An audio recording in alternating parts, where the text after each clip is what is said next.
Hello there, hello there, hello there, hello there, hello there, hello there, hello there, hello there, hello there, hello there. Okie dokie. If you haven't been watching this show live, you have no idea the technical issues I've been having for the past hour or so. So you're welcome.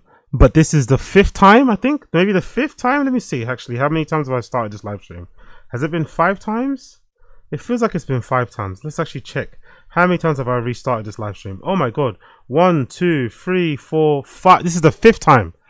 5 times the charm. I finally got everything to work. The bitrate was going crazy. By the way, in case you are in any confusion, whenever something goes wrong with your computer, the thing to always do to fix it, just turn it off and turn it off back in again. Just turn it off and turn it on back again.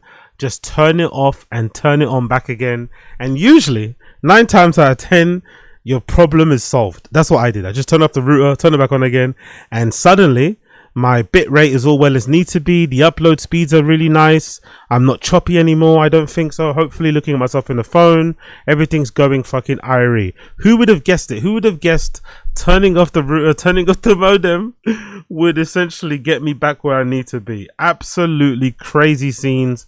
Absolutely crazy scenes. But here we are. Here we are. Here we are. So, actually, to mix things up a little bit, let me actually change. I actually started the other episodes with another topic, but let me actually mix things up here because I've been saying the same thing for fucking 5 times in a row. So let's just mix things up a bit slightly. A lot of us have been wondering what the next big evolution, what the next big jump would be with flipping AI, right? We're all sat here wondering, what are these guys going to do? What are they going to make? How are they going to change our lives? How are they going to make our lives easier? How are they going to improve our lives? Are they going to leave the earth a better place than they, than they fucking met it?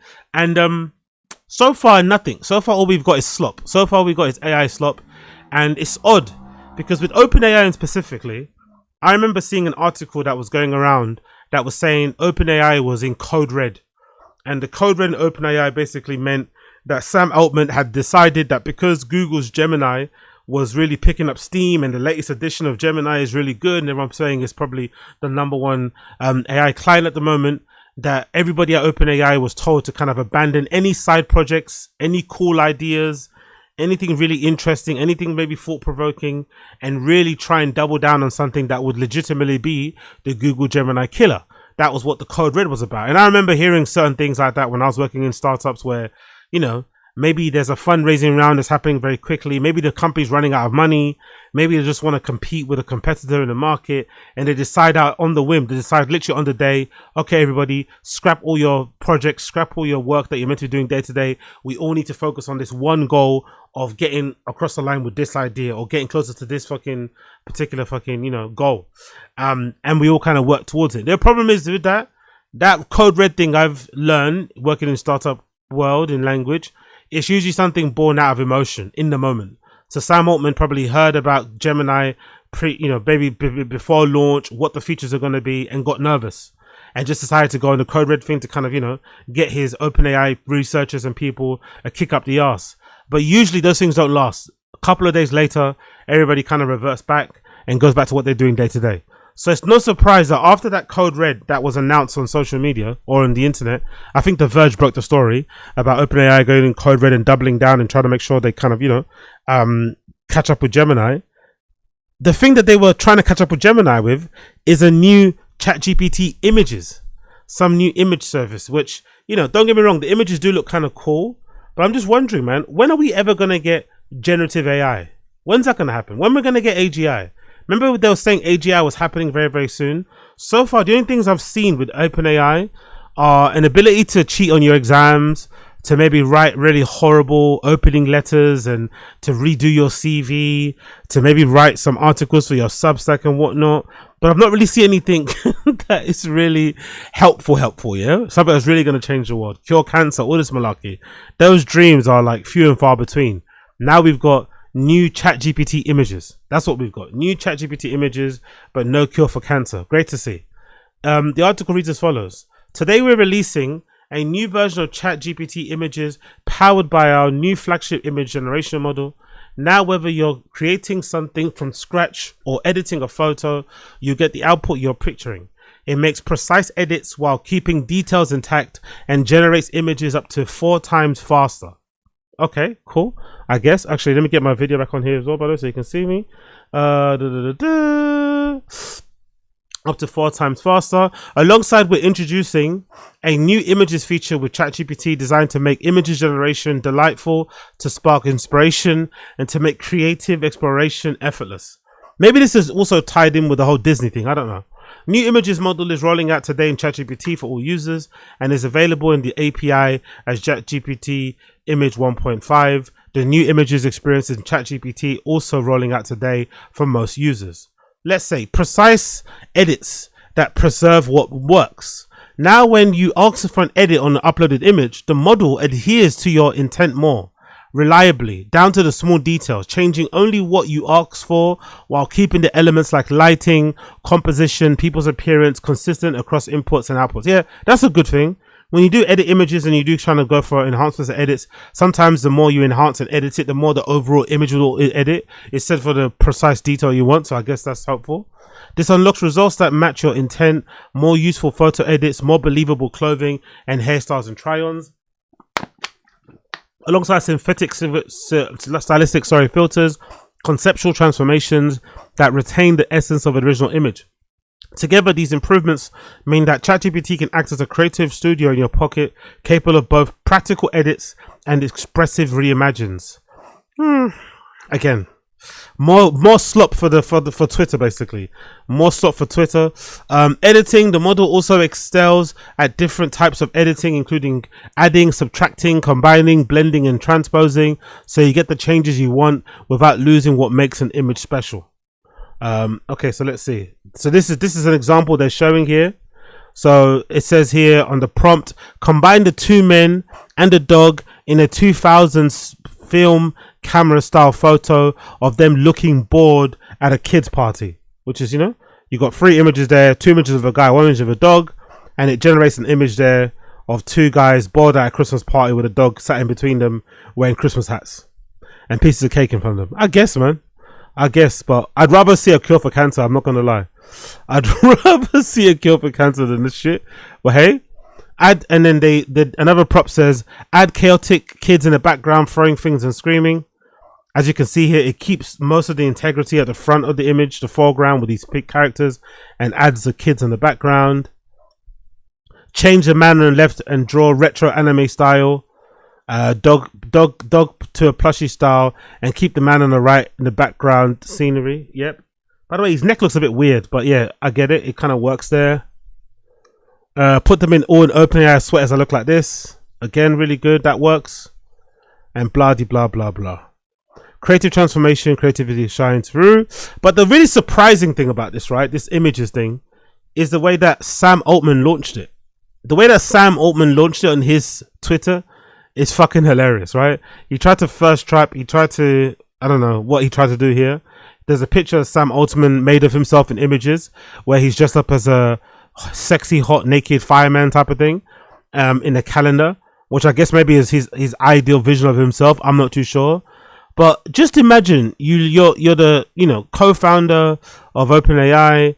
You're maybe tasked to try and change the world as we know it. People are hoping for generative AI very soon. People have also maybe got hopes that you're going to be curing diseases with flipping AI and really making some substantial change to people's lives. And then all we're getting are first track pictures of you dressed up as a fucking firefighter. I get it, maybe it's a nice image to have in your fucking collection and shit. Fair play. But I just expected more. Maybe it's my fault. Maybe it's our faults in general for expecting more from these startup companies. But a lot of them, I feel like that whole trend, that whole era of startups where they were trying to change the world has been and gone. No one's really trying to change the world. Everyone's just trying to line their bank accounts. No one's really trying to leave the world a better place than when they, left it, or when they kind of been born. No one's really trying to change things for the better. No one's really trying to inspire. No one's really trying to, flip the industry upside down. It's just the same old. More content slot for the feed. More content slot for the feed. More content slot for the feed. And it's kind of disappointing. I'm not going to lie. It is kind of disappointing, but I guess it is what it is.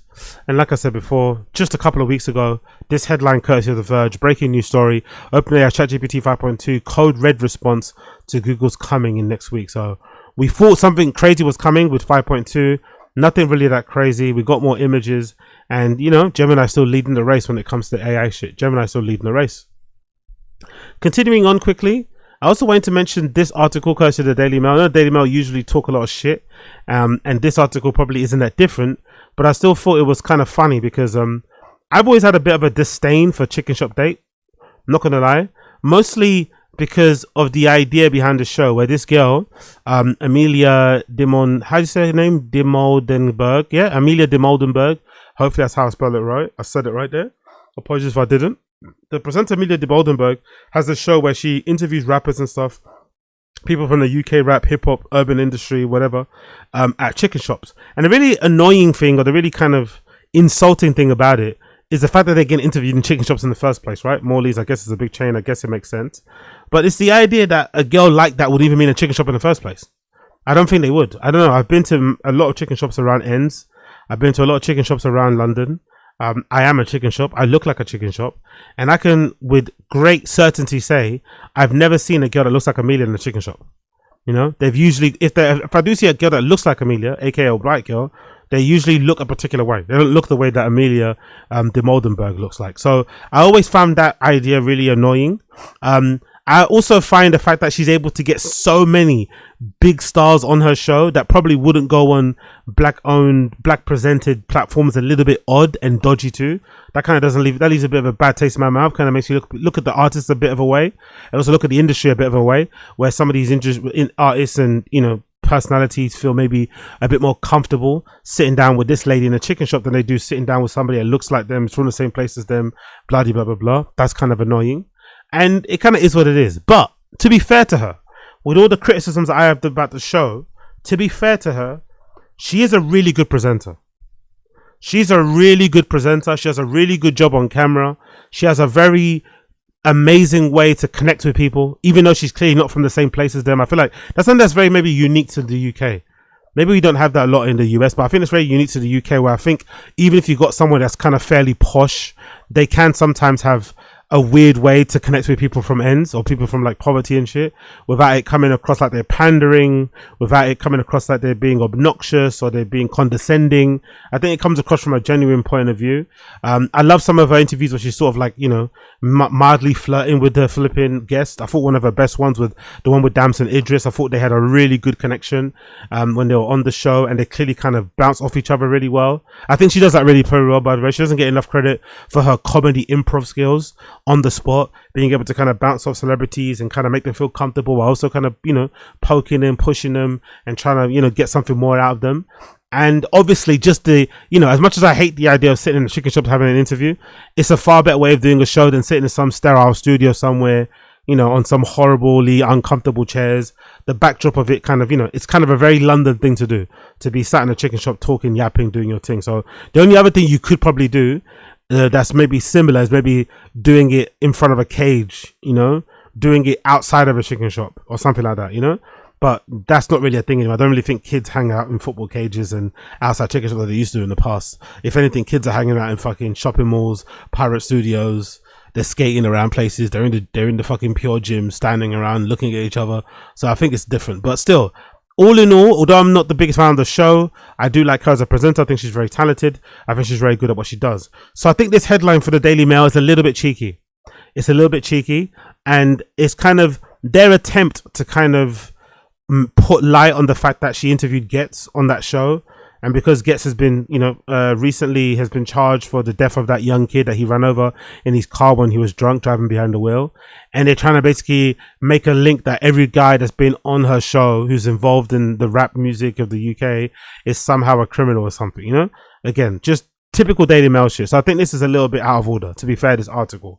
Although, again, I'm not the biggest fan of the show. I think she doesn't deserve this type of treatment, but here we are. It's a Chicken Shop Date is the viral online show that has welcomed a slew of A-list guests such as Cher, Jennifer Lopez and Ed Sheeran. Yet in the 11 years since the series launched on YouTube, creator and hosted by Amelia de Moldenberg has also welcomed guests with shocking criminal backgrounds. This week, rapper and Netflix star Getz pleaded guilty to killing a student in a hit and run that threw his victim up to 70 feet in the air. Getz, real name Justin Clark Samuel, was the first guest on the internet show which sees Amelia. Really? He was I didn't know that. Guess was the first ever guest on Chicken Shop Date. Shit, okay, fair play. Take stars on dates in Chicken Shop in London. The 2014 interview has 1.4 million views, and the pair are good friends. Celebrated the 10th anniversary of Chicken Shop Date last year by filming a second episode. During the second date, a first in the history of the show, Amelia credited Getz 41 with inspiring her to keep the series going. She confessed, "I hadn't had you as a first guest, someone who was credible and talented and naturally funny, then I don't know if I would have had carry on so many episodes." That's a good point though. Getz did her a big favor, to be fair. Getz did her a big favor by having her in the show. I hope she didn't make I don't really keep attention or keep an eye on what she does on social, but I really hope she didn't post anything damning about Getz, even though he got found guilty of this horrendous crime. In this scenario, I think it's better just keep your mouth shut, because he did a lot for her. You know, he was on the show first. He probably didn't even charge her much money or anything for the appearance. He gave her a chance. The look probably helped her to get loads of other guests. She probably leveraged that one appearance with other guests to get on the show. So, you know what I mean? Although she probably got the guests on the show because she got some views and shit, I hope she didn't throw him under the bus by, you know, saying, "That was a horrible crime. I totally disavow." You know, you don't need to say that. Everyone knows it's a bad thing that he done. He's going to spend the rest of his life essentially in prison, really. His life is never be the same again. And, yeah, you don't really need to come and pile on. So I hope she didn't pile on. Let's continue. There's a picture of them. I think that's during the second date, I'm assuming, right? And yeah, that's them doing the second date. Let's scroll. That's the first one, of course, where it gets, you know, looks way skinnier as well, by the way. His teeth are definitely different as well. And that's the victim, unfortunately, that gets ran over. Still will go down as one of the biggest fumbles of all time, innit? Being Getz and doing what he did. Like, I just, you know, I can't even get that through my head how that make any sense. But I think it's one of those type of things where it kind of goes back to something that you hear your parents say about, you know, what gets done in the dark comes out in the light. He's probably been speeding the way he's been speeding when he hit this kid for a long fucking time. And it finally, at some point, bit him in the ass. He didn't learn from maybe some close shaves, some driving bans, some crashes here and there. He didn't learn. And unfortunately, he had to take the life of a young boy or young lad to kind of maybe learn that lesson. But I'm fairly certain that this is not Getz his first time speeding crazily in the street, especially after a night out. So yeah, R.I.P. Yubin Tamang. R.I.P. Yubin Tamang. Article continues. Now Getz a British MC. By the way, it's very nasty of them to even link this story with Chicken Shop Date Girl. I'm not gonna lie. As much as I don't like the show, it's very nasty for them to link Chicken Shop Girl with this Getz thing. It's fucking disgusting, really. This is a proper hit job. British MC Northern Star started in Supercell, also made headlines after pleading guilty for causing death by dangerous driving. The musician hit Yubin Tamang while driving his BMW M5. Tamang, 20-year-old from Nepal who loved studying in London, was flung between 60 and 70 feet in the air when Getz hit him. He died in hospital 2 days after the crash. During a courtroom appearance on Monday, Getz admitted to causing death by dangerous driving, as well as dangerous driving before the incident on Tavistock Place and roads in the boroughs of Islington. He has not yet entered a plea for causing death by driving dangerously whilst over the alcohol limit or further dangerous driving charges. Getz accepts he had drunk Hennessy, cognac and coke at 9:30. Probably more than that. I don't believe he did at 9:30. It was probably way closer to the time of the crash. There's no way I believe that he did that at 9:30. He definitely did it way closer to the crash. No way. The way he was driving felt like somebody that's driving where they come straight from the bar, you know? Super reckless, straight from the bar. But hey, what do I know? He remains in custody ahead of his sentencing, likely placed on February 12th. Getz's crime makes him the latest in a long line of Chicken Shop Dates stars who have fallen foul of the law. Amelia raised eyebrows in 2016 when she interviewed Monkey, Lloyd Achimpong, Dimsy, Stephen Mwamba, and LD Kasil Wutu Ofe from the drill group 6-7. 6-7, once championed by Tim Westwood, even nominated for MOBO Awards, are linked to shooting, stabbings, sorry about that, as well as blackmail, extortion, and running a country lines network across the home counties during. While Monkey and Dimsy have not been linked to any criminal activity, LD, also known as Scrubs, had his career disrupted for several years after being jailed for drugs and offences. But again, this is drill music, isn't it? What do you expect? These kids are drill artists, they're drill rappers. Of course they're going to be involved in crime and stuff and violent shit. That's part and parcel of what it is. Just because somebody's involved in that or maybe associated with that loosely and they do music, does that mean they can't be interviewed? Does every person that does music have to be criminally investigated before you can fucking interview them? Like, what the fuck is this person talking about? This article is bullshit, bro. But his career was disrupted. The pair both central to the group wreck 6-7 was stopped while driving a Mercedes A-Class in Basingstoke in March 2018. Inner City London Crown Court heard that the pair had been private convictions for possession of intent to supply crack cocaine and heroin in 2013. LD, who later insists that he was surprised when he was found guilty in a video filmed from the back of his Rolls Royce, had picked him up after he was released from prison. He also denied that drill rappers or the 6-7 were connected to violence of organised crime. LD, who famously wears a silver mask after police tried to ban him from YouTube, claimed that he and his friends are from the gutter and were looking for ways to make money from music. During his chat with Amelia, LD revealed that he, being part of 6-7, would often enough to sway ladies into dating him. Yeah. Again, early interview with Headie1. Amelia enjoyed a flirty date with Headie1 2018 after the fans begged to get her a draw on Sunday. The following year, just days after Headie1 was used to play Glastonbury, he was charged with what? Jeez, honestly, possession of a lock knife and obstructing police officers while being stopped. He was sentenced to 6 months for possession of a lock knife and released in 2020 after serving 4 months of a sentence. Headie honed his music while serving time, which reached #1 during the UK charts. He also served as a prison term at the age of 17 after he was caught during a county lines drug deal in Aberdeen station with nearly 30,000 of cocaine and heroin in 2014. He was sentenced to 30 months of prison, yet he revealed his most recent incarnation had made him see that if he continued in this trap, he would have him forever. In an interview at the Times, Headie1 also grew up in a notorious Broadwater farm estate in North London, mused that the prison system was designed to break you down mentally. You have to be a very strong person to come out with a positive outlook. I came to a point where I was recognized that if I continue to this trap, it's going to have me forever. And of course, they've got another picture here with fucking, what's his name, Young Philly, and another one with Digger D and shit. And obviously with, what's his name, Fredo. And obviously with Tion Wayne. and Bando K.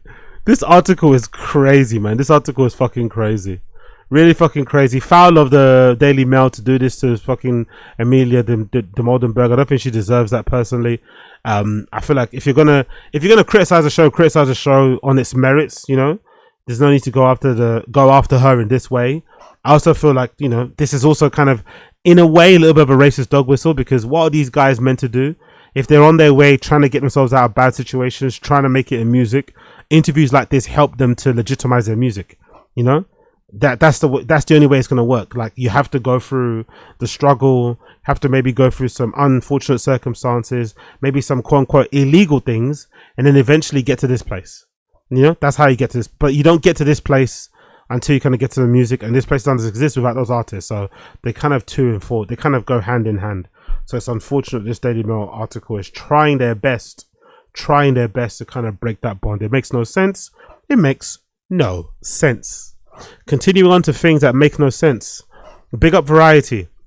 I'm sure some of you know this already, but Netflix links a deal with Iheartmedia for exclusive video podcast featuring Charlemagne the God, Chelsea Handler, and more. Full episodes no longer will be on YouTube. So, as you can see there from the title, full episodes of these podcasts that are usually on are kind of an umbrella company, Iheartmedia. Obviously, I think also manages Breakfast Club and shit. Every podcast underneath that umbrella, including one that I love, like New Rory or more, will no longer be a video podcast will no longer be available on YouTube. I think from next year or something, early next year, they'll only be available on Netflix, which on the face of it is an interesting proposition. It's an interesting proposition to watch a video podcast on Netflix, because I, in my listening experience, I'm not going to lie, for my listening experience, I have noticed that I'm starting to listen, let's say quote unquote, to more pods on YouTube than I do via my Overcast podcast app, Apple Podcast app, Spotify, or whatever. I feel like I listen to more podcasts that even if they're audio only, I will listen to their podcasts on fucking YouTube. A good example is How Long Gone. How Long Gone doesn't record video. They only record audio, but they upload the audio onto YouTube. Obviously without ads as well, by the way. If you've got YouTube Premium, definitely make sure you check it out. They upload it on YouTube without ads, and it's fucking great. Great experience, especially if you've got YouTube Premium. You can listen to it in the background like a normal podcast, so it kind of works the same way. So I wonder if there are people out there that do the same thing that I do, who just don't even have a a podcast app client on their fucking phone and just listen to all of them or see the clips online. Because I think a lot of people actually, to be fair, a lot of people don't even watch probably the full thing. Maybe here and there they'll see an interview that they like and watch it. Maybe a lot of people just consume clips. Whatever clips they see on social media, they consume it. So maybe it doesn't really matter where the full video lives. You know, maybe it doesn't matter because when the clips come out, that was all you're going to see anyway. You're not even going to watch the full video. But then if you do want to watch the full video, Netflix have the added advantage that you're gonna watch it on their platform, which is going to add to their overall views at the end of the year, you know? And it's much harder to create an original program than it is to just go and get an existing pod, an existing IP that works and just put it on your platform. So I think it's a lot more sense. So they're probably gonna get way more views, way more engagement, traction on there. There's going to be a portion of people who are not going to make the move. Same with Rogan, right? When Rogan moved exclusively to Spotify, he lost a lot of fans who were maybe more of a fan of watching it on YouTube and how comfortable that was because everything they listened and watched was on that one platform. So for sure, they're going to lose a lot of people. But overall, I think they're going to be happy with it. And I think it's going to be interesting to see a lot of people, you know, checking it out on there as a listening experience, because I do see a lot of people, even in my DMs, sharing screenshots of themselves watching me on their fucking TV, which is fucking trippy, by the way. Big up everybody that does that. It's really fucking trippy to get screenshots of myself on someone's TV somewhere random around the world. But a lot of people do that. I don't have a TV, so I've never done that. But a lot of TVs have, you know, a lot of people have like smart TVs that have built-in apps, or you can just cast it to your TV and shit. Whatever you're gonna do, HDMI cable, blah blah blah blah. So that's a really easy way to do it. And obviously, people don't really like watching terrestrial TV anyway. They want to just consume YouTube content. So people are doing that on their big screen. So maybe it's no different to that. Maybe it's no different. I'm not too sure. Let's read the full details via Iheartmedia site. They've got for you a full press release, by the way, about the whole thing. Let's check it out here. Netflix and Iheartmedia announced exclusive video podcast partnership for top iHeart podcast. New York and Los Angeles, December 16th. Iheartmedia, #1 audio company in America. Really? I wonder, that's a weird, interesting title. Wonder how you come to that conclusion. In America, Netflix today announced an exclusive video podcast in partnership for more than 15 industry-leading original iHeart podcasts. The agreement includes all new episodes for the podcast lineup, as well as a select library episodes from each show. New video podcast episodes will launch next year in early 2026 in the US, with more markets to follow. So it's going to be a slow trickle. So I guess maybe they've highlighted some episodes that are maybe the most viral, maybe with the biggest guests that they're going to launch on there, I guess, maybe in terms of an archive. But the ones they're going to start doing on Netflix will start transitioning from early next year. So I'm assuming Q1 will see some changes there. The lineup of podcasts joining the streamer includes The Breakfast Club, hosted by Charlamagne the God and one of the biggest broadcast radio shows in the country. My Favorite Murder, one of the most successful true crime podcast shows from the high profile, talented, Grammy-nominated music stars Fat Joe and Jada Kids, called Joe and Jada. Big up them, by the way. That's a fucking good look, innit? They've just died recently. They're going from strength to strength. They're Chelsea with Chelsea Handler. This is important. Workaholic stars. Adam Devine, Anders Holm and Blake Anderson. Bobby Bones, the Bobby cast from award-winning radio TV personality Bobby Bones, as well as category-defining series Psychology of Yours 20. They didn't put my guy's New Warrior More in this blurb. I'm sure they're going to be listed down below, but I wonder if them not being put in the blurb in this paragraph is maybe a hint that they might have not got a bag. I would like them to get a bag. I would hope my guys Warrior More got a bag from this new this new Netflix Iheartmedia deal. But maybe not. Who knows? Let's read the article more. Audio podcasting has begun as the fastest growing medium over the past 20 years. And now we're thrilled to expand that experience with an exciting new category, video podcasts. Netflix was a leading video first service, and this partnership perfectly complements our strong audio foundations. Working with Netflix, an important leader in the entertainment, gives fans one more way to connect with the personalities they love, opens the door to new audiences, including viewers discovering these shows for the first time, says Bob Pittman, CEO of Iheartmedia. These shows feature dynamic guests, dynamic host, compelling conversations, passionate fan communities, available in both audio and now as a natural video extension. Audiences can now only listen, but also watch and enjoy top-rated iHeart podcasts alongside award-winning series and movies from Netflix. I wonder if there was an opportunity to maybe just invest some of this money also in like some new original TV shows. Take a chance on some young up-and-coming talent, you know? Because it does feel a bit weird, isn't it? Having to listen to a podcast or watch a podcast on fucking Netflix. It's going to be a bit of an adjustment for all of us. But it's just odd, you know? It's like, I wonder why they kind of... I guess I guess it must cost a lot of money to put a show into production, right? From the reading of the script and shit, buying of the rights, reading of the script, all that malarkey. It must just take a long time and so much fucking money. So maybe signing a podcast onto your platform is relatively cheap and easy and probably low risk, because you're already buying an inbuilt audience. You can half expect, you can probably expect half their audience to kind of go over to your platform. I say half is probably a good, estimate. And that's half those numbers that Netflix never had doing their own thing. So I guess it makes sense. With this partnership, it continues. We are incredibly excited to offer our members such unmatched variety and to deliver high entertaining podcasts featuring some of the world's most dynamic personalities, said Lauren Smith, Netflix VP of Content, Licensing and Programming Strategy. Get ready to dive in with the true crime phenomenon, My Favorite Murder, a dynamic perspective of Breakfast Club, and the sharp, unfiltered comedy of Chelsea Handler in this initial collection.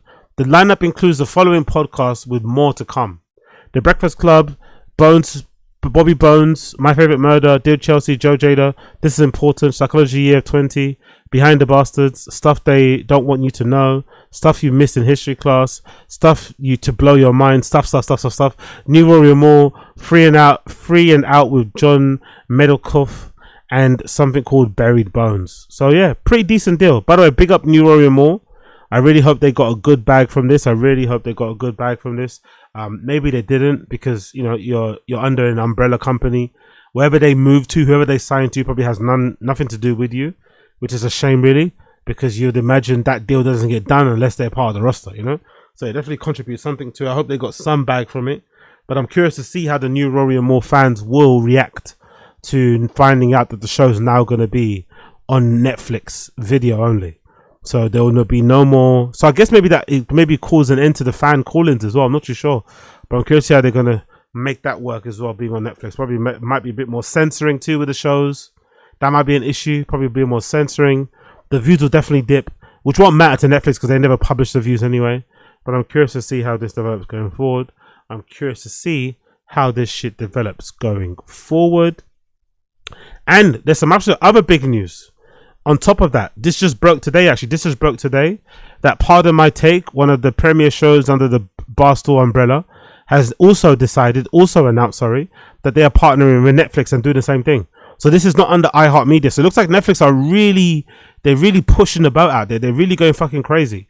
And they've decided now to sign Pardon My Take, which is part of the Barstool Sports umbrella. Now, I'm not too sure if this means Netflix have signed a deal with Barstool Sports to have some of their more high profile, most watched shows under Netflix, or if they're picking certain shows themselves. I'm not too sure how they've done it, but either way, this is a pretty sick look for Barstool Sports and Pardon My Take. Let's hear them and their announcement. Yeah, major news.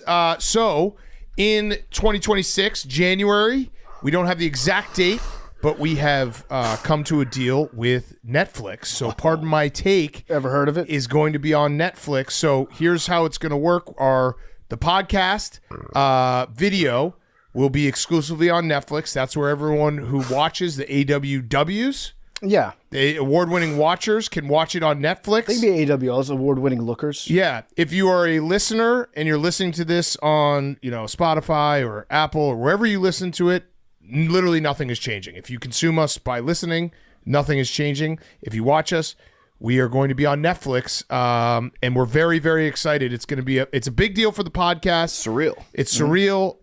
I think it's going to open some more doors for us. It also allows us to compensate and let some of the behind the scenes guys in the booth, Shane, Pug, all these other guys, share in the success of the podcast. So we're very excited about that part. Hank, PFT, and I, talked about it, and we're like, yeah, if this means that everyone can have more pie, let's make some more pie. We want more pie and we want cake. more pie for them. And cake, and we want to eat the cake too. Yep. Yeah, Netflix sounds like they're going to be a great partner. We talked about all the details behind it, and we went through it pretty closely. We sat down. We very rarely do a like three-way podcast meeting where we talked about whether or not this would be a good thing for us to do, and we came. Again, why is it that all of these non-urban pods seem to have a good attitude when it comes to sharing the wealth? I like what they said about, we did the deal partly because it would allow us to pay some of these people behind the booth, allow them to earn a decent salary, set them up with some money. Because maybe before they're just earning from ads and shit, it's a bit spotty. But with the, Netflix bump, that's allowing them to kind of really sort out their people. Why don't you see a lot more of that in the urban community? If this is an urban podcast, whoever's the show, owner, the main person, decides that, oh shit, this deal happened because of me only. And then just takes all the money, makes an argument, makes a beef out of nowhere to get the other co-hosts off the show, or refuses to pay them, or refuses to split some of the money with them in general. Like, I don't know what it is about urban pods and their inability to share the wealth with the people who help them make the show. Yes, there might be only one, like Joe Budden's obviously a good example. Yes, he might be the quote unquote star of the show, but no one watches the Joe Budden podcast, listens to it solely to listen to Joe. No one does. I think the numbers, I'm confident enough to say if Joe ever did have his own solo pod, his numbers will be halved. People partly listen to that show, yes, because of him and how charismatic and funny he is, but also because of the co-host and how they compliment him, how they kind of butt off each other, or how they kind of bounce off each other, how they sometimes butt heads, their expertise that they bring to the table, that's what they do it for. But for whatever reason, some, guys like him just don't understand sharing the wealth, that he'd be like, look, I pay you a salary, that's your salary, keep it moving. But this is a really good deal anyway, regardless. This is going back to part of my take. It's a really good deal. I'm happy to see this for them, especially considering that they're so happy to be sharing the wealth with their fucking, backroom staff. I'm curious to see if it's just a deal with Barstool Sports or if it's a deal with Part of My Take. I'm not too sure. I guess it would be a Barstool Sports thing anyway, negotiation wise, but they haven't really mentioned it. Let me just quickly see what they said here. Let's see. Barstool Sports, Netflix. What have they said here? I'm curious to see if this is just a Part of My Take thing or all around. Okay, here we go. There we go. So there. Netflix already. Okay. Oh, free shows. So I guess these must be the free standout shows in Barstool, or maybe the free shows that Netflix thought had the most potential. I don't know. Maybe both things are right. But the free shows that are signed to Netflix from Barstool Sports are Part of My Take, Spittin' Chicklets with Pink Whitney, and a show called the Ryan Russillo Show with a person called Ryan Russillo, I'm assuming. Let's read the article. It says as follows. Netflix is getting deeper with the sports conversation. A new multi-year partnership with Barstool Sports is bringing video versions of free of the brand's biggest shows. Really? I had no idea those were the biggest shows. I always assumed there was another show that... So no show that Dave Portnoy is on is one of the biggest shows. Dave Portnoy's shows aren't the biggest. Or do they not want to sign him because how controversial he is? I'm surprised. I thought Dave Portnoy... I thought he had a show with fucking Big Cat. Okay. Anyway, under the agreement, Netflix will stream all the new video episodes from the free shows, along with a select library episodes from each podcast. Audio versions of the podcast will continue to be available everywhere fans already listen. The video podcast will debut on Netflix on USA in additional markets and expected to follow. We're excited, he says here, to partner with Netflix, and we are hoping we're going to bring an audience to each platform, says Dave Portnoy. Okay, cool. So they've got a quote here from Dave Portnoy. We're excited to partner with Netflix, and hopefully we're going to bring a new audience to each platform. Okay. I guess Dave Portnoy is involved in the deal. But I'm surprised that none of his shows that he's on will be a part of these deals, because he's a pretty popular dude, isn't he? The Heavyweight One platform. The lineup coming to Netflix reads like a who's who of modern sports media. Part of my take, the top ranked sports podcast on Barstool. Really? I didn't know that. Hosted by Big Cat and PFT commentator, has built a massive following with its blend of sharp sports commentary, recurring segments, and self-aware humor that speaks directly to the fans. The Ryan Russillo's podcast features Ryan Russillo's trademark analysis and long-form conversations with athletes, media figures, and voices around the sports world. The kind of thoughtful breakdowns that fuel Monday debates and group chats all week. The Spittin' Chicklets, hosted by Ryan Whitney, Paul Bisonte, and Rear Admiral, brings hockey culture front and center, mixing NHL coverage and pop culture and storytelling and locker room energy with show that's become known for. Okay, cool. And new info comes to Netflix will partner with the continuing platform's expansion into a sports adjacent programming. We're free to team up with Barstool Sports and bring the top videos to Netflix, says here Lauren Smith. This partnership broadens our members connect with Barstool's leading sports voices and delivers exactly what our members crave: unfiltered commentary, sharp takes, undeniable humor. We look forward to giving fans another exciting way to engage. The move signals a growing appetite for premium, personality-driven sports shows that, alongside games, events, and documentaries, content fans can throw on, whether they're locked in for every take, or just catching up with their latest debates. I wonder if we're going to see Netflix making a real move to get more live sports on their platform. At the moment, I think I saw an advert that Netflix are going to host a NFL game, right, sometime soon. They've obviously done some football stuff in the past, obviously doing the boxing with Jake Paul and Anthony Joshua coming up. But I wonder if this means we're going to get more live sports in general coverage from Netflix going forward, or maybe just some sports programs in general, because it's a very interesting move to get a Barstool sports shows involved with them under their umbrella. I'm curious to see how that evolves, but let me actually check Pardon My Take. I'm curious to see what the Pardon My Take fans on fucking YouTube are saying, because the Barstool fans are usually very vocal about what they think about the show. So I'm curious to see what the announcement has been, how the people that watch the show, what they think of the announcement. I think it's this one, right? 7 hours ago. Is it live? No, I think it must be live. No, it must be this one. It must be this one from 7 hours ago. Let's see if this is true. Let's go through this. Yeah, this must be the one. Oh, look at the dislike ratio. The fans are not happy, bro. The fans are not happy about Pardon My Take moving to fucking Netflix. 1.5 thousand dislikes to 932 likes. Yikes. The fans have spoken. The fans have spoken. Let me scroll down here. They say too many streaming sites. Joins streaming site. I guess the 3 million Devils Reserve ads aren't paying the bills. Jesus Christ. PMT NFL games have been exclusive to Netflix and Peacock suck. Also PMT. We're moving to Netflix. Not watching this on Netflix is so over. I literally bought YouTube Premium for this podcast. Fuck Netflix, exactly. To be fair, you didn't buy YouTube Premium for one show. You bought them for the idea to, to listen to it in the background and loads of other things on YouTube, not just for one fucking show. It sucks we need a million services to watch a game now. 5 minutes later, puts pod exclusivity on streaming site. Legit just lost a listener. Lolo on Netflix. What the hell? Am I the only person that pays for Netflix? Do most people don't pay for Netflix then? I feel like that's the one streaming platform everyone kind of has. It's the one default one. Maybe a lot of people don't have Prime Video. Maybe a lot of people don't have Hulu, right?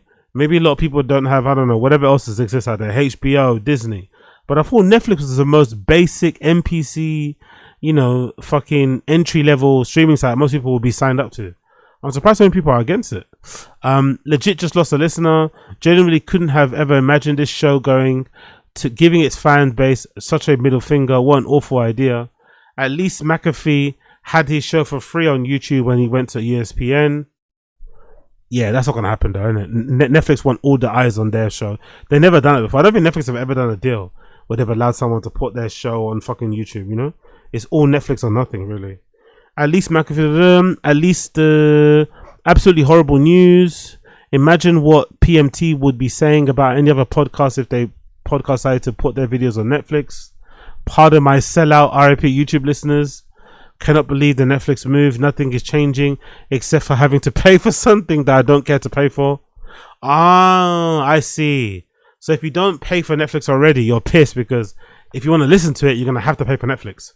And I think Netflix, the basic subscription of Netflix is like I think it's like £13, £14, right? Which may be like translating to about what, $16 or something, $14. Oof, that's a lot.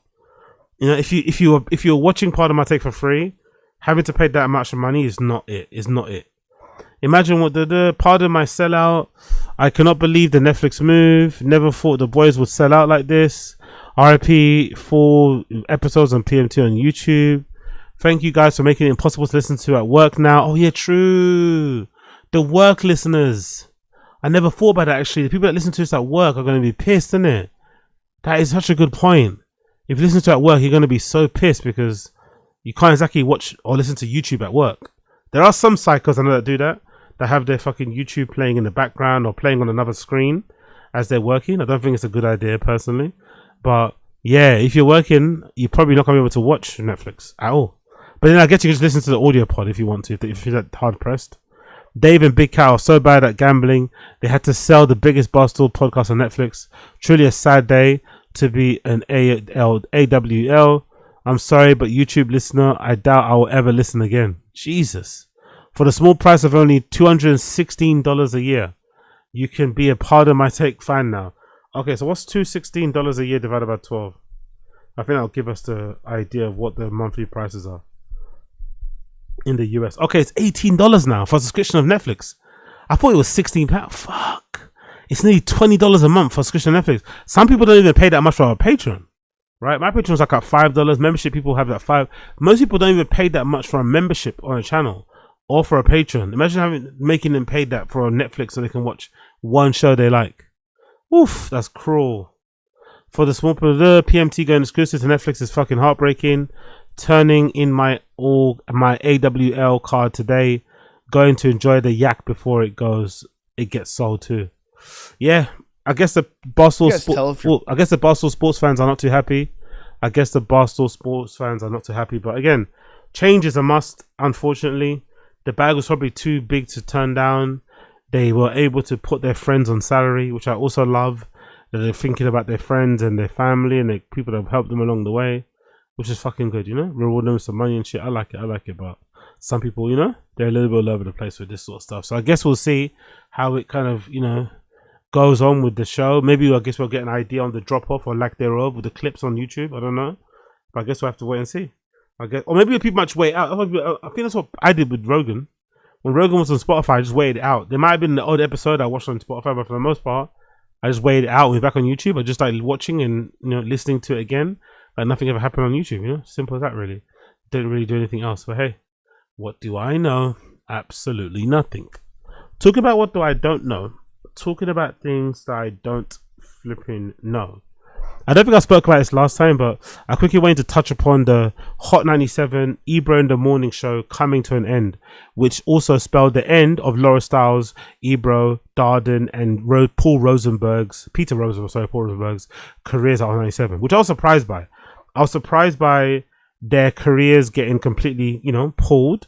I thought they ended the show, but then they kept them at Hot 97, but I guess not. I guess they were only on Hot 97 because of Ebro in the Morning. And a lot of people online have been celebrating it because, you know, Ebro is a very unlikable, divisive character in hip hop. The show was maybe a little bit crappy anyway. They were very pro Kendrick. You know, a lot of Drake fans don't like it. And just, you know, general dislike on both ends. But I just quickly want to read through it and kind of give you my opinion. So this is courtesy of Radio Insight. It said, Ebro in the Morning comes to an end at Hot 97. Radio Insight has confirmed that the Super Radio syndicates Ebro in the Morning featuring Ebro Darden, Paul Rosenberg, and Laura Stiles has come to an end at the Media Co-op Hip Hop Hot 97 WQHT in New York. Darden tweeting is done, more to come, Ebro in the Morning, with Rosenberg following saying, I lived out my childhood dream, it was amazing, very excited for what's coming next. In an Instagram video, Rosenberg added, I told you guys for a long time, change is afoot, change can be stressful, there are some changes on the horizon, stay tuned, all references to the morning show have been removed from Hot 97. Jesus Christ, brutal. All references from the Ebro in the Morning show have been removed from hot97.com.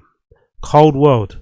Ebro in the Morning debuted in 2012 when WQHT HT program director, Darden moved back to mornings after previously hosting a day part from 2004-2007.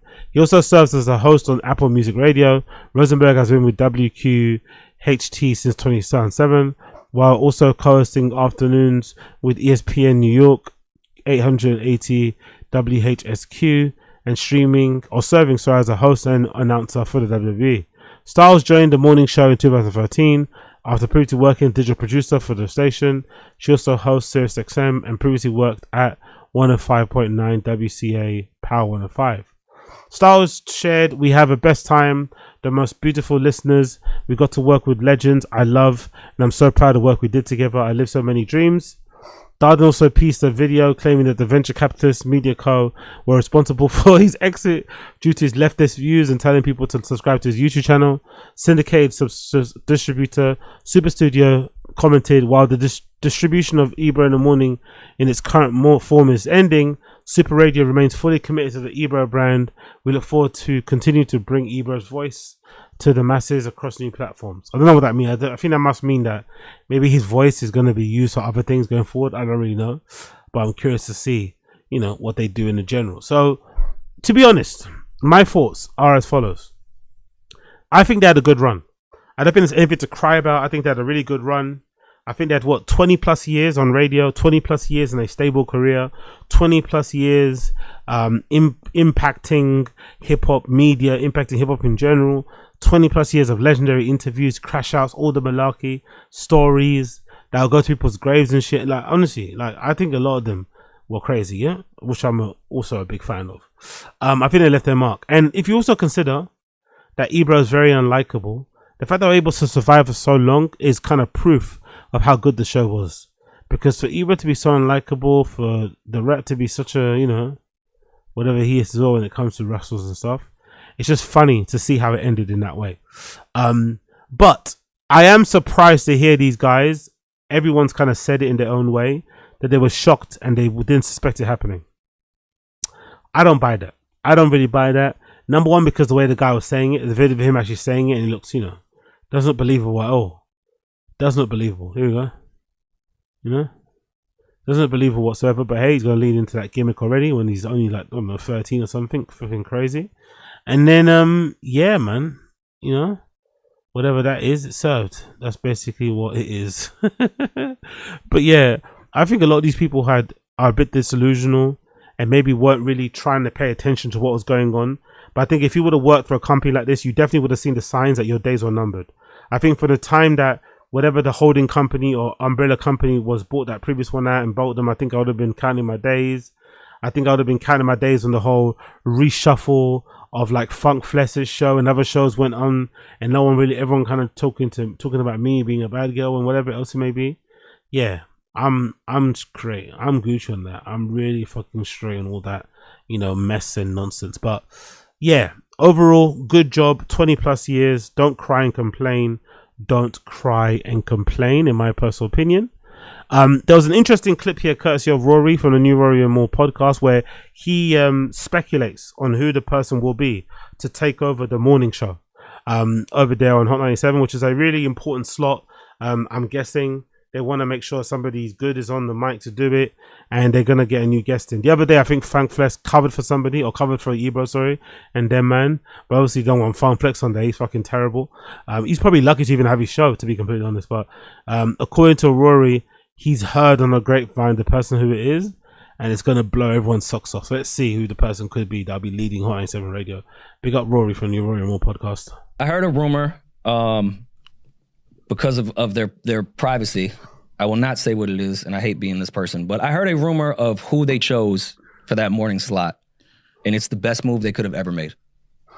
When I was told who they picked, I was like, oh yeah, this is going to keep Hot 97. It's the perfect person to keep that ship moving. Morning? Mm-hmm. Speedy? No, not Speedy. Good name. I know a lot of people have complained over the years that there's not a lot of New Yorkers left at Hot or at Power. And when you have a New Yorker that's relevant, that's funny, that can revamp something and is a creative fucking mind and has a cult following, yeah, that's going to keep the Hot 97 ship moving if he takes that offer. It was when I heard that, because I wasn't thinking too much of it. Like I didn't spend my weekend wondering who Hot 97 was going to replace with. But when I heard it on Sunday, I said, "Oh, genius!" Can you I have a feeling. Oh, let me see. cover your mouth? Fucking and say it and we genius. bleep it?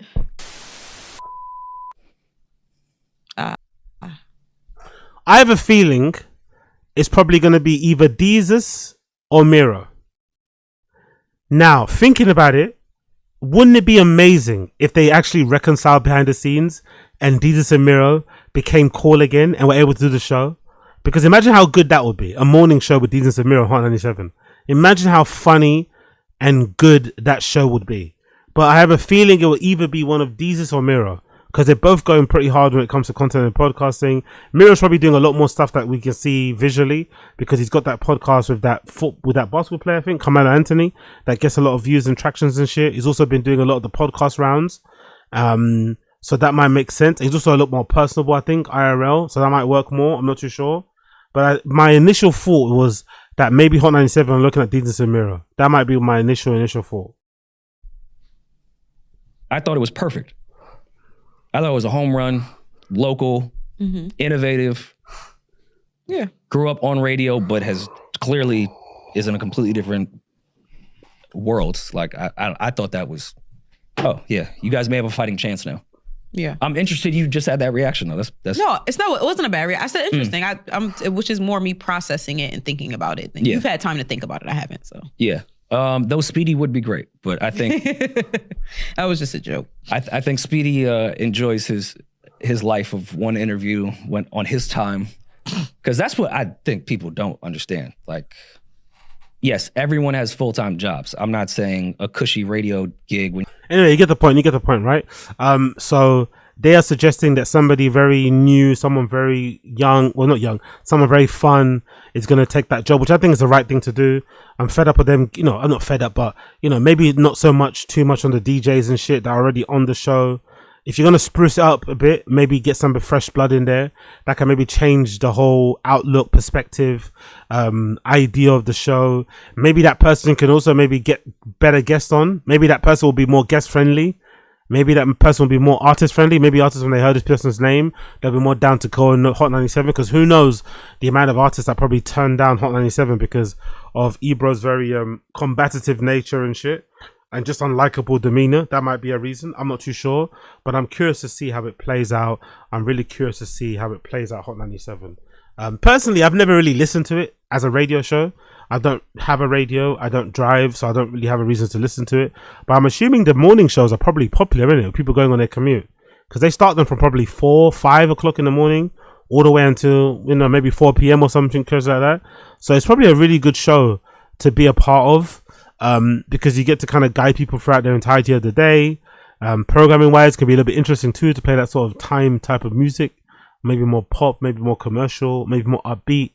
And then as you go later in the day, you can kind of, turn it down a bit, turn it up a bit as well. So I'm curious to see what they do going forward. Ebro, of course, when the news happened, didn't take it the best way. He immediately sat in his car and started blaming Israel, started blaming Trump and woke politics for the reason why he got fired. I don't really blame him too much for this video. I'm not going to get too much on him. I think people that have been fired will know the kind of shell shockness, right? The kind of just, I don't say surprise, but yeah, the surprise of it all. The realization that you're going to have to look for something, thinking about your bills, stressing about all that stuff will make you do weird stuff. So I'm not surprised that he's immediately after getting fired, he's in the car recording a video, looking stressed out, trying not to seem stressed out as he kind of starts smoking in front of the camera. But I think this was maybe the most ill-advised video because it made him look really damn bad. Make sure you subscribe to Ebro in the Morning on YouTube. Told y'all a couple of weeks ago when they tried to run that Andrew Cuomo play on me. Remember that shit?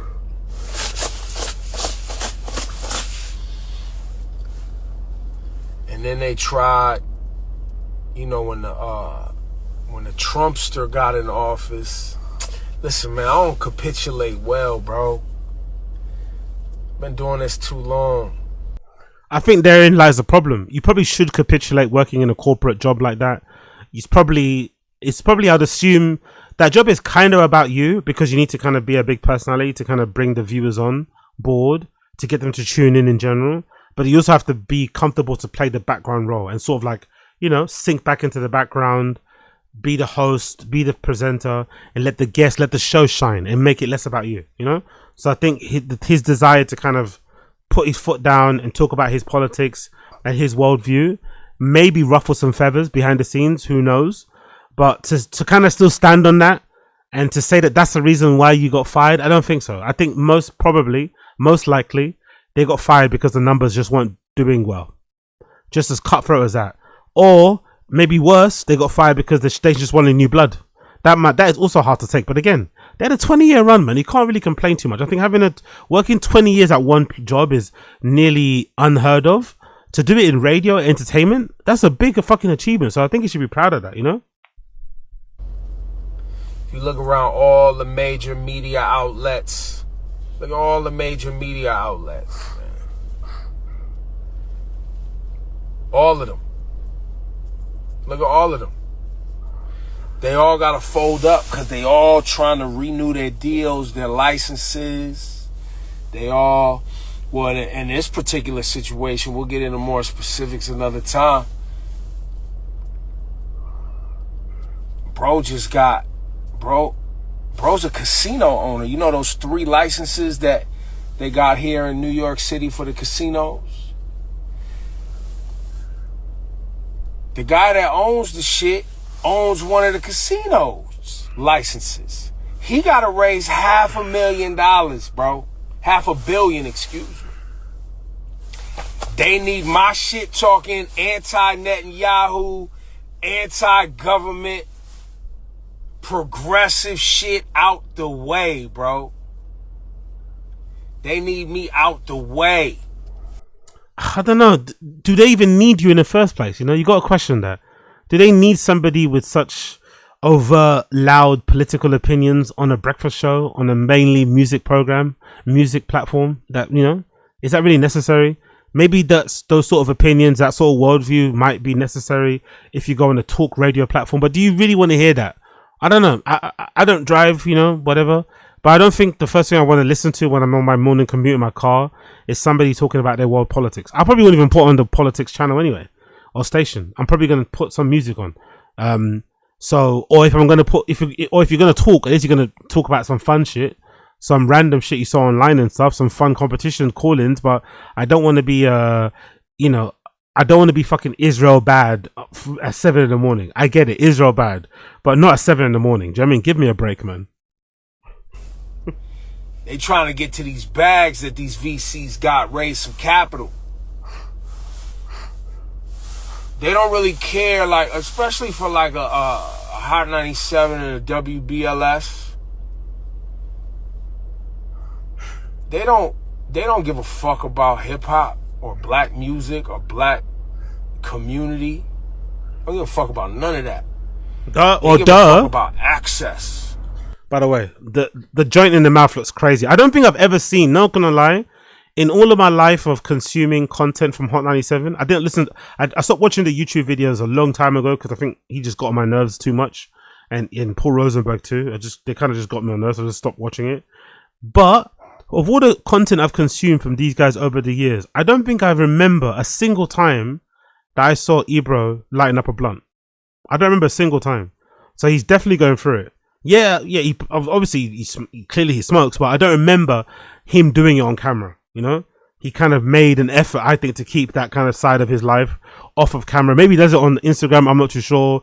Maybe he's burning all the time on Instagram and taking fucking bong rips. I'm not too sure. But I feel like this is the first time I've ever seen him with a joint in his mouth, which again makes sense because, you know, you get fired, you know, you start contemplating some shit. You want to get that, you want to spark up that doobie so you don't maybe crash out and go crazy. So I get why he's doing it, but I think this is all kind of excessive. You had 20 years at one job. You did a good job there. You made some, you know, you probably had some very legendary interviews and moments in general. You were able to shape music for the most part. You did Summer Jam, all that malarkey. Like, I don't know, man. You know, step aside and let other people take the seat, you know? People expecting to have jobs forever is fucking weird. Especially in the entertainment industry. You probably do need fresh blood You probably need a new batch of like radio personalities like that. Maybe every 15 years, maybe even 10 years, you need a new batch of people to come in to kind of refresh the station. Because I do remember back in the day, I don't know if you guys remember this, but back in the day, radio stations used to change their names on the regular. They'll change their names like slightly. They'll change the name of the show. They'll have a different host. Like they used to always refresh it because you have to kind of keep it refreshed so people can keep tuning in. Because, you know, generally the music is a bit shit. So if you're going to keep people tuned in, you want to have the personalities be refreshing and to be a little bit new, have a new perspective, fresh perspective, blah, blah, blah, blah. But anyway, that's Ebro's response to the whole thing. Then the most funniest thing to come out of all of this has been the back and forth between Ebro and Drake. Now, I firstly think these guys are being very disingenuous about the reason why Drake would be this upset with Ebro, because during the whole Kendrick and, you know, Drake beef, Ebro was out here calling fucking Drake basically a cancer, right? He was out here calling Drake a fucking cancer during the whole shebang.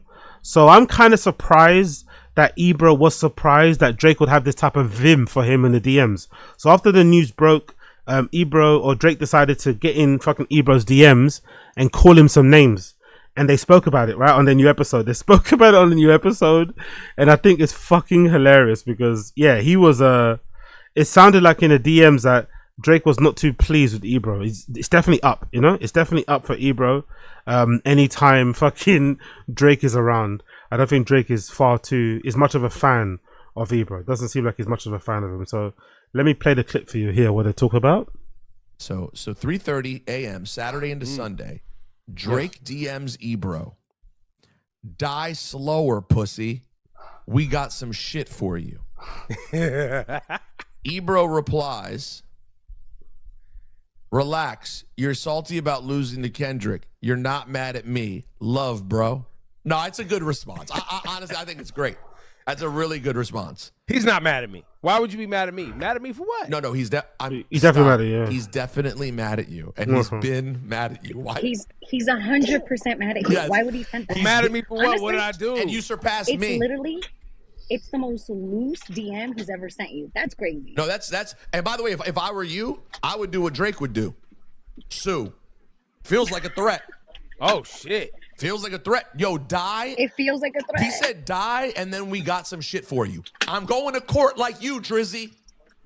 Let's see. Peter Rosenberg, man. What a corny, cringy, loser type of person, isn't it? Stuff like this is why people don't listen to Hot 97. Just his voice, his fucking face, the way his mouth moves. Ugh. The only person that's somewhat redeemable from this entire cast is Laura Stiles, really. The only redeemable person. By the way, just look at the show. They're all doing it via their home studios. Laura Stiles is currently on boarding a flight, right? About to take off somewhere. Like, ish. The optics are horrible. I'm going to court. Yo, Rosenberg, you got lawyers in your family. You're Jewish. Who you got for me? We got plenty. Who you need? Line them up. Who wants? Yo, I mean, look, I lost one of my jobs though, so I need that like. No, rate. Right. Well, no. How about this? They only get paid on the win. We need someone who only gets paid on the win. How much I got to give them, though? Like 50% or something? It's crazy. It's probably pretty high for that, like 30, 40%. It might be, but it's worth it. But it's money I wasn't expecting, so I'm down. You could get a few million right now, bro. Die slower, pussy. No, it's crazy. It's crazy. No, by the way, bro, what's wrong with you? And that goes right back to the things I was saying in 2016. Stop it. I know, I'm not saying you don't know hard people, but stop it. You are not that. Stop. Imagine Peter Rosenberg trying to tell you you're not hard. I don't know. I think Drake's response to Ebro was fairly warranted. Didn't Ebro call him a cancer? Didn't he call him a disease, a cancer, whatever he called him, when the fucking Drake beef happened, when the Kendrick beef happened, which is, again, is excessive. Like, I get not liking Drake, I get liking Kendrick, I get not liking anything Drake represents, and maybe aligning yourself more to what Kendrick is about. But the people that got into it, like, it makes more sense for Kendrick to say he hates everything about Drake from a rapper's perspective, from just a human being perspective, because they had a previous relationship. They probably come at music and hip hop in two different ways. I get it. But the way the fans were internalizing their beef and essentially insulting Drake in the way that the same way, just like you're doing too much with this. I actually said when it was happening, I think the stands ruined the Drake and Kendrick beef, you know, The stands ruined it, because I think it was fun up until a point where the stands on either side were going a bit too, especially the Kendrick stands, to be completely honest, were getting a little bit too crazy. They were acting as if like Kendrick was doing this for humanity. Like, you know what I mean? He was sacrificing himself to slay the dragon that is Drake for the sake of humanity. It's like, relax, bro. Like, relax. He won a rap battle. It's not that fucking deep. So during that whole, malaise, during that whole fucking fervor, Ebro thought it would be a smart idea to label Drake as a disease, right? As a disease, as an infection, as a bad, like just horrible shit, right? That you wouldn't probably say to anybody. He was waving his pom-poms around in the air for Kendrick a little bit too hard. So Drake has every right to send him that DM. It's a bit wild, right? It's a little bit intense, right? The DM is a little bit intense. Die slower, pussy, we got some shit for you. But I understand. I get it. Like, why are you surprised that he would say that to you? Why the fuck are you surprised? And him, relax, you're salty because you're losing to Kendrick. Shut up, man. Honestly. Every time they mention Drake, it's Kendrick. Every time they fucking talk on the camera, it's Drake. Like, enough. So I'm fairly okay with the response from both parties, actually. Ebro responded in a somewhat okay way. I thought Drake's response to him was fairly warranted, considering all the shit that they've said about him in the past. I think everybody in this situation came out of it the way they're gonna came out of it.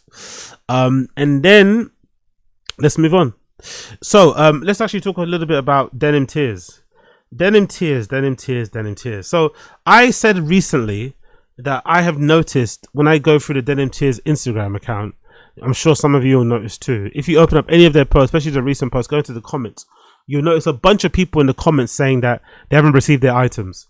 You also notice a bunch of people in the comments on the Instagram that haven't been replied to. I think that's a big problem. I think Denim Tears are doing a really good job now with how they've, I think, I won't say relaunched the brand, but I feel like ever since Tremaine has stopped giving interviews talking about Supreme and really focused on doing the work for his brand, designing the clothes, thinking about cool activation ideas and shit, and putting together really cool lookbooks and photo shoots and shit and collaborations, it's no surprise, in my opinion, that we've seen probably the greatest iteration of Denim Tears ever. Denim Tears now is fucking popping. No one can lie. The stuff online is fucking sick. And now, I think, or recently, they had a really good Black Friday deal, allegedly, and a lot of people bought a lot of good stuff from the Denim Tears website. One of the things that they bought was this really cool varsity jacket, but unfortunately, one of the people that purchased it, this person on social media called Trav World Peace, said that their Denim Tears varsity jacket came with mold. So they've got mold stains on the sleeves, like very prominent, either mold stains or ink stains, but I think they're mold stains all over the inside or the outside. I guess the inside of the sleeve, but just all over the sleeve basically. And this is white leather too, so it's going to be a bitch to get out anyway, regardless. All of those mold stains all over. And I'm assuming this is because it was kept in maybe a damp condition. It wasn't stored correctly. Maybe there wasn't any thorough inspection, but I think Denim Tears are doing themselves a big disservice by not getting this sort of stuff sorted.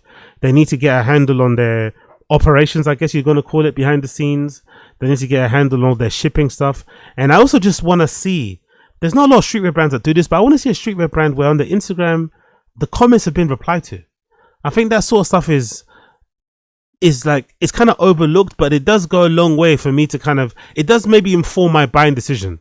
If I'm thinking about buying something from a brand and I go on their Instagram profile and I see loads of customers, loads of prospective customers, loads of eager fans or whatever on the, on the comments, asking questions, inquiring from whatever and not getting replied, it's going to make me worried.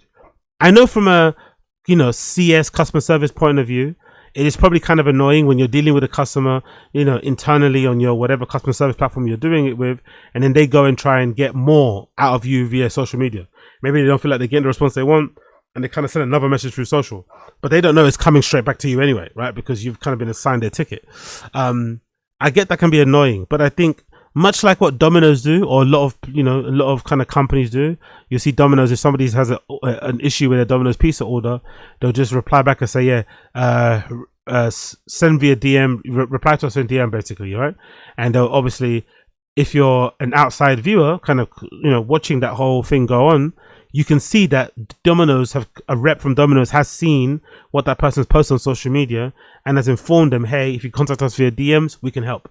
I think that's a really good thing to see. And I think Denim Tears need that because, you know, a lot of their people are complaining they're not receiving their items. And I think stuff like this also maybe needs to be addressed, you know, I guess directly with the person. Hopefully you'd assume via something like Twitter as well in the comments would be fucking good.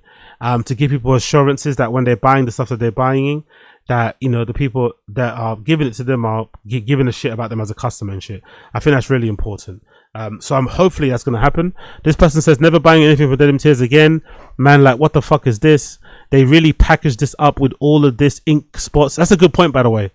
I wouldn't say that package it up, because usually if it's packaged, to be fair to Denim Tears, if this is packaged, it's most likely going to have the sleeves folded, and then you're not going to see the sleeves. If this is already in the plastic sleeve, the sleeves are going to be folded on the inside of the jacket or on the outside, and then it's going to be folded, you know, the bottom's going to be folded over it, so you won't actually see you actually wouldn't see the sleeves, to be fair to the person that packed it. Someone either knowingly shipped this off or someone didn't know, which is somehow worse, because how did something like this pass someone's quality check? But I think this is more to do with how it's stored in the warehouse or whatever they keep it. Maybe it's in a damp area, maybe there's not enough gel packs in the fucking thing, whatever, enough fucking, you know, air coming in, too much humidity. I don't think this has to do with quality control from the people that manufacture Denim Tears clothing. I think this is definitely an issue that happened with them storing them in the top, because I think a lot of these things as well, think about it, these are stuff that was sold on Black Friday, and there was stuff that was left over that people hadn't purchased, that hadn't been sold. So they probably had a stock like this in their warehouse for a long time, sitting on the shelf. So it's no surprise that it's got the mold stains, especially if it hasn't been properly looked after. But again, it's not excusable, because there's no communication from Denim Tears on social regarding this issue at all. Another person says this: customer service will get you.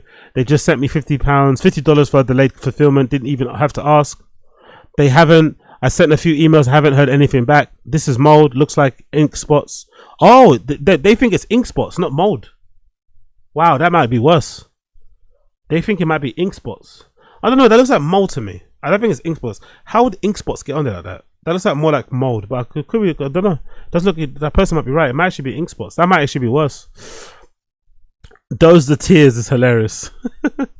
And then another post here from somebody when they asked them, jacket been sold out for weeks, why are you capping? And said they bought it on November 30th, received it recently, which again is kind of bad, by the way. You purchased a jacket in November 30th and you only received it the other day.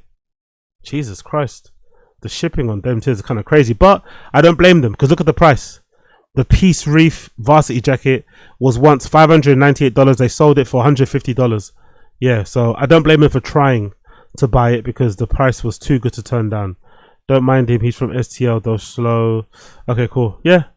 So I think Denim Tears need to work out their fucking shipping stuff and their customer service. They really need to sort that out, get somebody on that, because I think once they do that, it will take them to the next level. Because already the clothes, I feel like, are really good. They're really fucking killing it when it comes to the lookbooks and shit. But at the moment, the customer service is kind of lacking. The customer service is kind of fucking lacking. Oh yeah, big up this guy. They got him in Denim Tears too. I love this. I love this. This is such a good. This is a really good influencer, by the way.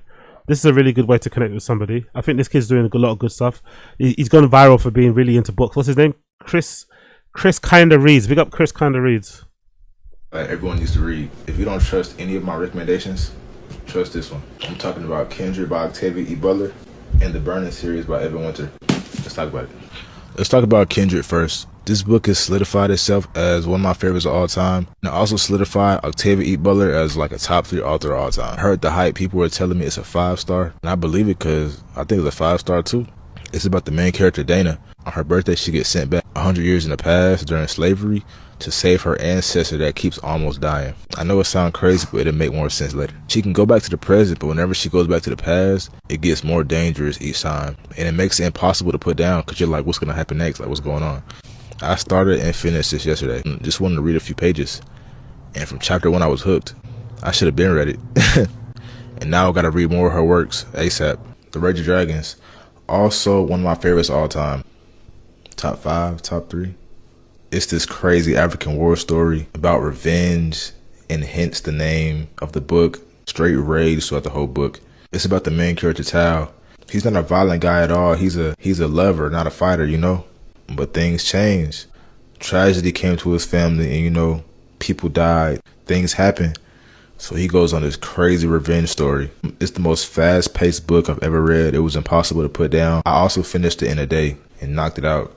The real deal page turner. It's also one of the books that made me fall in love with reading, so that says a lot. So you watch this guy go from somebody very weak to one of the strongest in the book purely off revenge.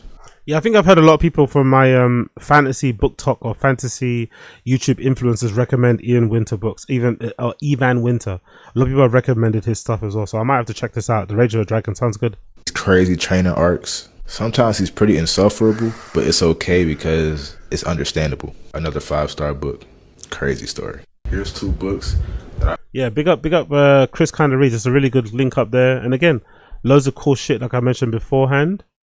So if they get the customer service sorted out, I think they're going to be on top. If they get the customer service sorted out. So big up fucking Denim Tears. Let's actually move on from there. We talked about that. There's also a brief little interview here with Tremaine Emery, courtesy of Hypebeast, I guess, in tying in with the launch of the Denim Tears Denim. Let's see what they're saying here. Let's scroll down. Where's the interview starts? Here we go. You launched Denim Tears in 2019. Why did you wait until now to launch a fully in-house denim line? We have done seasonal in-house denim before, like the Frog Scorpion collection that came out last year, but we've been working on this core program for a very long time. Needless to say, Levi's is great and we look forward to working with them in the future. Okay, so there's still going to be some Levi stuff going in the future. We're not going to stop. I quite like that, by the way. It's the same way that Supreme works. Supreme have their collection of like down jackets they make in-house, but it doesn't mean they don't work with North Face still, so that's fucking good. However, Levi's in its partnership where we buy a certain amount of units, so we have to work very far ahead because they're such a big company. You can't be as nimble. This move is about having the nimbleness to change things season to season for one core denim program. Okay, I like that. What is the difference between doing in-house denim and around versus when doing in-house denim this time around versus the seasonal releases? He says the core denim program is a broader interpretation of what denim is for the brand. Seasonal denim represents a specific story, references, research I'm doing with my team for that particular season. The core program represents the brand as a whole. Those are the really cool posters that I made out of denim, which was fucking cool. I saw the jeans that we produced, the cleanest denim factory in the world. Can you tell me more about the production process? We do our due diligence when we make our products, how people are treated, how the clothing is made, the quality. I have a team of 30 people between the stores and office. I have people I trust who help vet these locations. Okay, that's pretty cool. Ethical manufacturing. We found this factory. It checked all our boxes. We felt we could get great denim there. We looked at the denim they made and started sampling. This process, it isn't just me alone. It's about working with my team to get it right. I like how he keeps mentioning his team and the people that work with him. That's quite cool. No more lionization of the creative directors, you know. There's no I in team. We do this together. The raw denim here looks fucking fantastic, by the way. What qualities do you think make a good pair of jeans? Besides the quality, texture, and wash, there's also something more existential and emotional. These jeans can't be flat. The emotion of the jeans, what they represent for the brand, has to be equal to the wash and the fit. Well, that is really what we looked for to achieve. You are using 2 types of denim, a 14-ounce and a 13-ounce selvage Japanese denim for the collection. For those not familiar, what makes selvage construction favorable? It comes down to the machines it's made of. It wears better and is more durable, but again, it goes back to the emotion. There is a technical reason people feel it better. The tightly woven fabric achieved only with certain shuttle looms, but it also gives a specific feeling. I love good denim conversations. I love geeky denim talk. Regarding sourcing, are you always looking to source from the USA? We source from all over the world. I feel some of the best factories are in China. They've been doing it for so long. They're so skilled at making things. There are also great factories in Portugal, Turkey, Japan. However, the specific jeans are made in the US because of the relationship we have with this factory. I'm not into regions as much as I am into specific factories. Do they have shuttle looms? How do they treat their employees? It's really about the equipment and the people. Yeah, I like that. I like that he's not going for the whole gimmick of like, oh, it's made in USA. No, it's made in a really good factory that happens to be in the USA, but it's made in a really good factory. That is the main thing. I like that approach. I'm not gonna lie. I like that approach. Also the label, by the way. The label is a really cool idea. How they've kind of reversed it. So instead of it being, because you could, I think that's reversed, right? Or maybe it's suede. Either maybe it's reversed label or it's suede. Either way, I think that's a really cool label to put on the jeans. The little leather patch there. That looks really fucking cool. Let's continue. The leather patch on the collection is very front and center, featuring 1619 and the ADG flower. Can you walk through the intention behind the design? It's about viewing something seen as Americana and imbuing it with history. Enslaved people and the latest sharecroppers in the Jim Crow South wore this cloth. Even the indigo dyeing technique comes from Africa.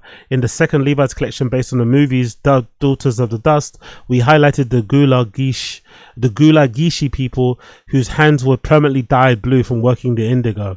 Denim is directly connected with black history and the diaspora, yet the story is seldom told in the heritage branch. The 1690 represents the arrival of the first slave ships and the white line in Virginia. The Denim Tears exist to tell these stories, whether people want to hear them or not. Yeah, I like that, by the way. I like that he's not shoving it down people's throats. If you just want to wear the jeans because they look fucking cool, you can, because they look cool.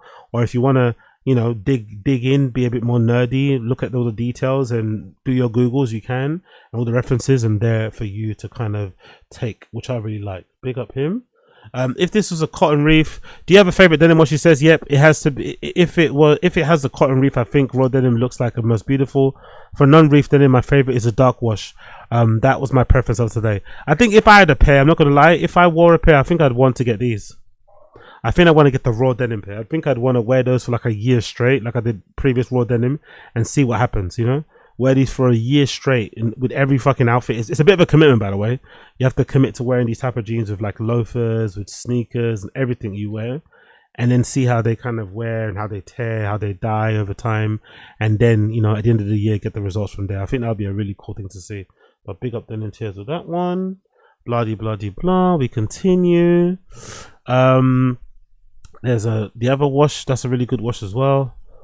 Oof, I really like. I kind of don't mind it when the cotton reef is a little bit, you know, washed out. I quite like that, actually, that effect. Although maybe wearing these like this with a really bright white cotton reefs is actually good as well, because you get to wear them in yourself. You get to, what I mean? And are they evenly spread out? Are they the same numbers on each leg? 1, 2, 3, 4, 5, 6, 7. 1, 2, 3, 4, 5, 6. Okay, so I wonder why they did it that way. Or on one leg is 7 cotton reefs, on one leg there's 6. But the balance is still on. I like it's on point, because you get some big ones, some small ones, some big ones, some small ones. But yeah, I don't mind it. I don't mind it at all. It continues. Do you have a prized pair of jeans? Yeah, it says, in 2010, I got moving bonus when I worked at Marc Jacobs. The most money I'd ever had in my life at the time. I went to Levi's vintage store in Carnaby Street, London, and bought a pair of jeans. Wore those jeans every day for years until they ripped to shreds.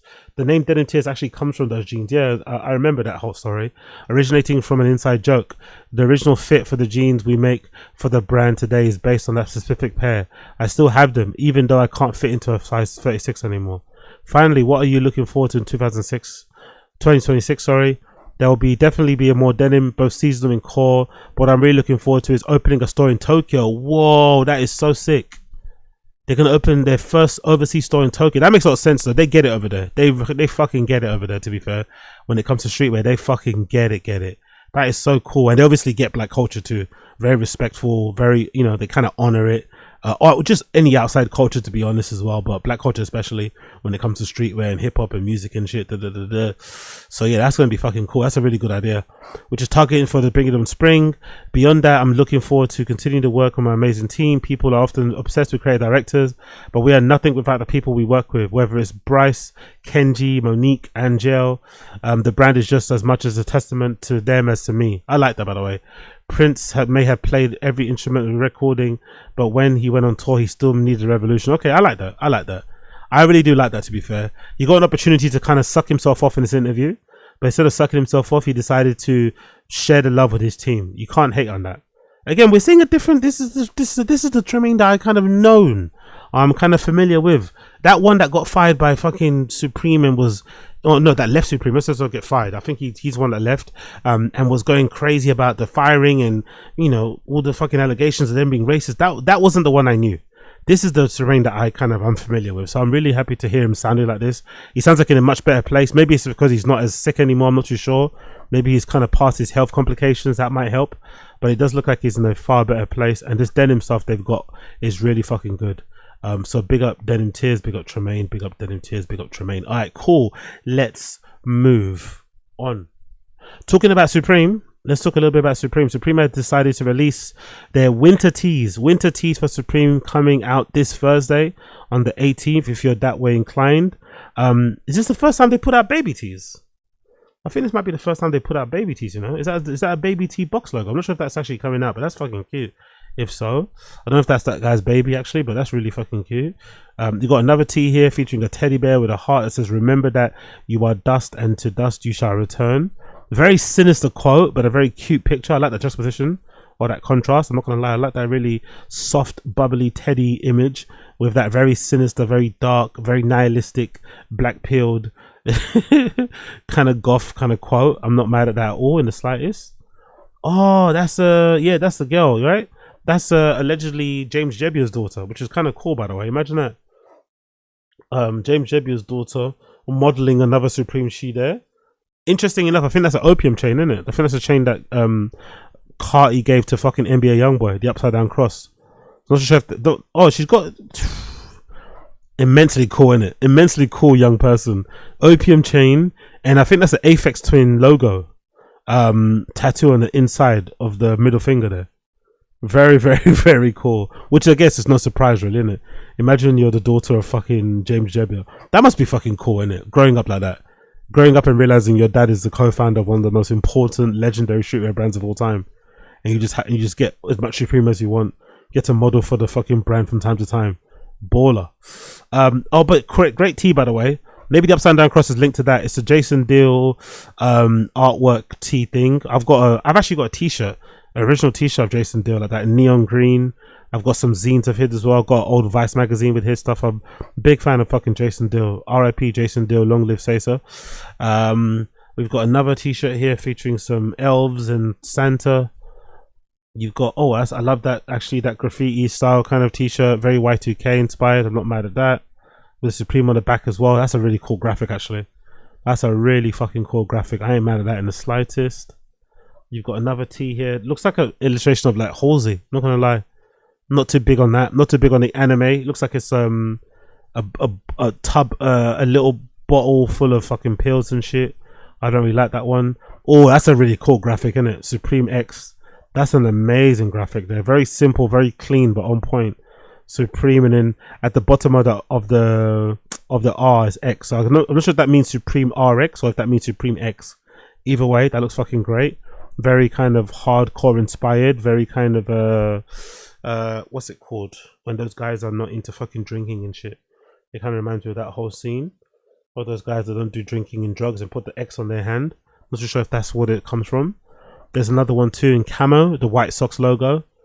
It says White Sox on it with Supreme. I'm not a big fan of that, but yeah, the Jason Deal logo, the Dash Snow tee featuring original artwork by Dash Snow with a Dash Snow crucifix is fucking sick. There's also a Dust tee here, and there's also an RX tee, Santa tee I mentioned. Who did the artwork for this? Artwork is made by Art Dealer. Tag tee made by Art Dealer. And there's also another one, original artwork made by John Jesse. And then another one with MLB t-shirts as well. Those are dropping very, very soon. Keep an eye on that one. Obviously, the number 9 stuff dropped a while ago. I'm sure some of you know about that. This stuff was fucking super, super hard. I love that John Ross was featured in it, by the way. That's John Ross from back in the day. He's hanging around Ian Connor. I think he does music stuff. Not sure what he does. He's got one of those ambiguous jobs where he's just always kind of around. But this is one of the kids that was around the scene when Ian Connor was coming around, and he was super young wearing Supreme and shit. So this must be a really cool full circle moment for him to be modeling some Supreme on the website. That's fucking cool. But loads of the stuff on the number 9 thing I would have got. The flannel, the hooded flannel thing, or the padded flannel thing is fucking great. This whole entire patchwork sweatsuit thing, similar to the long sleeve that Carti wore a few years ago. Iconic number 9 piece in general, which they've kind of reiterated into a sweatsuit. Iconic, really fucking crazy. The what's your thing? What do you call this? The cheetah print suit as well is really lively. The skulls on the flannel, beautiful. Kind of reminds me of Vivienne Westwood thing on there. The patches on the denim, the skull t-shirt, the glasses. You can't go wrong, man. Shut the fuck up t-shirt. Obviously, you know, maybe you can only wear that if you're under the age of 25, but still so fucking cool. the fingerless middle finger gloves, the leather ones. The whole collection was fucking fire, to be fair. Killed it. Leather jacket.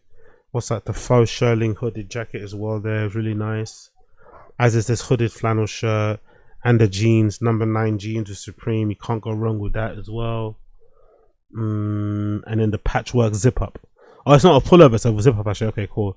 I actually like that even more. The patchwork zip up is really cool as well. As is that hooded shirt. And then you've also got the shut the fuck up t-shirt and the snapback hats. And of course, that's a really cool idea, isn't it? Middle finger gloves, bro. That's a really fucking cool idea. I'm not gonna lie.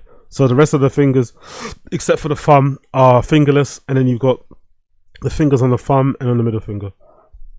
Very clever, very clever. And you've also got these really big, clout goggles. What I've got on now, clout goggles, but in a really nice colors actually.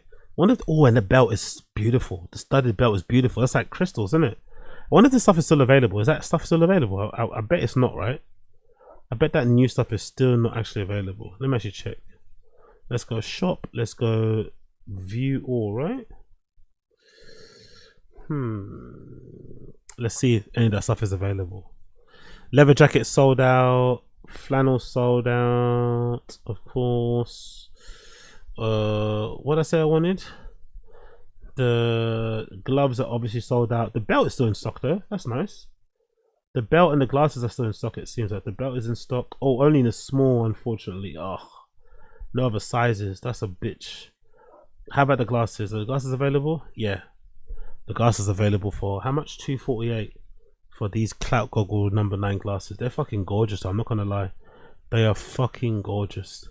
Handmade Italian frames in high quality acetate anti-reflective coated glass lenses. Yeah, I ain't mad. And they've got number 9 written on the fucking lens as well, so niggas know what time it is. And you've got the Supreme box logo on the inside and Supreme label on the outside. So you got 4 pieces of branding. Boom, boom, boom, boom. I don't mad at that. I ain't mad at that. Big up Supreme. Big up Blood Clot Supreme.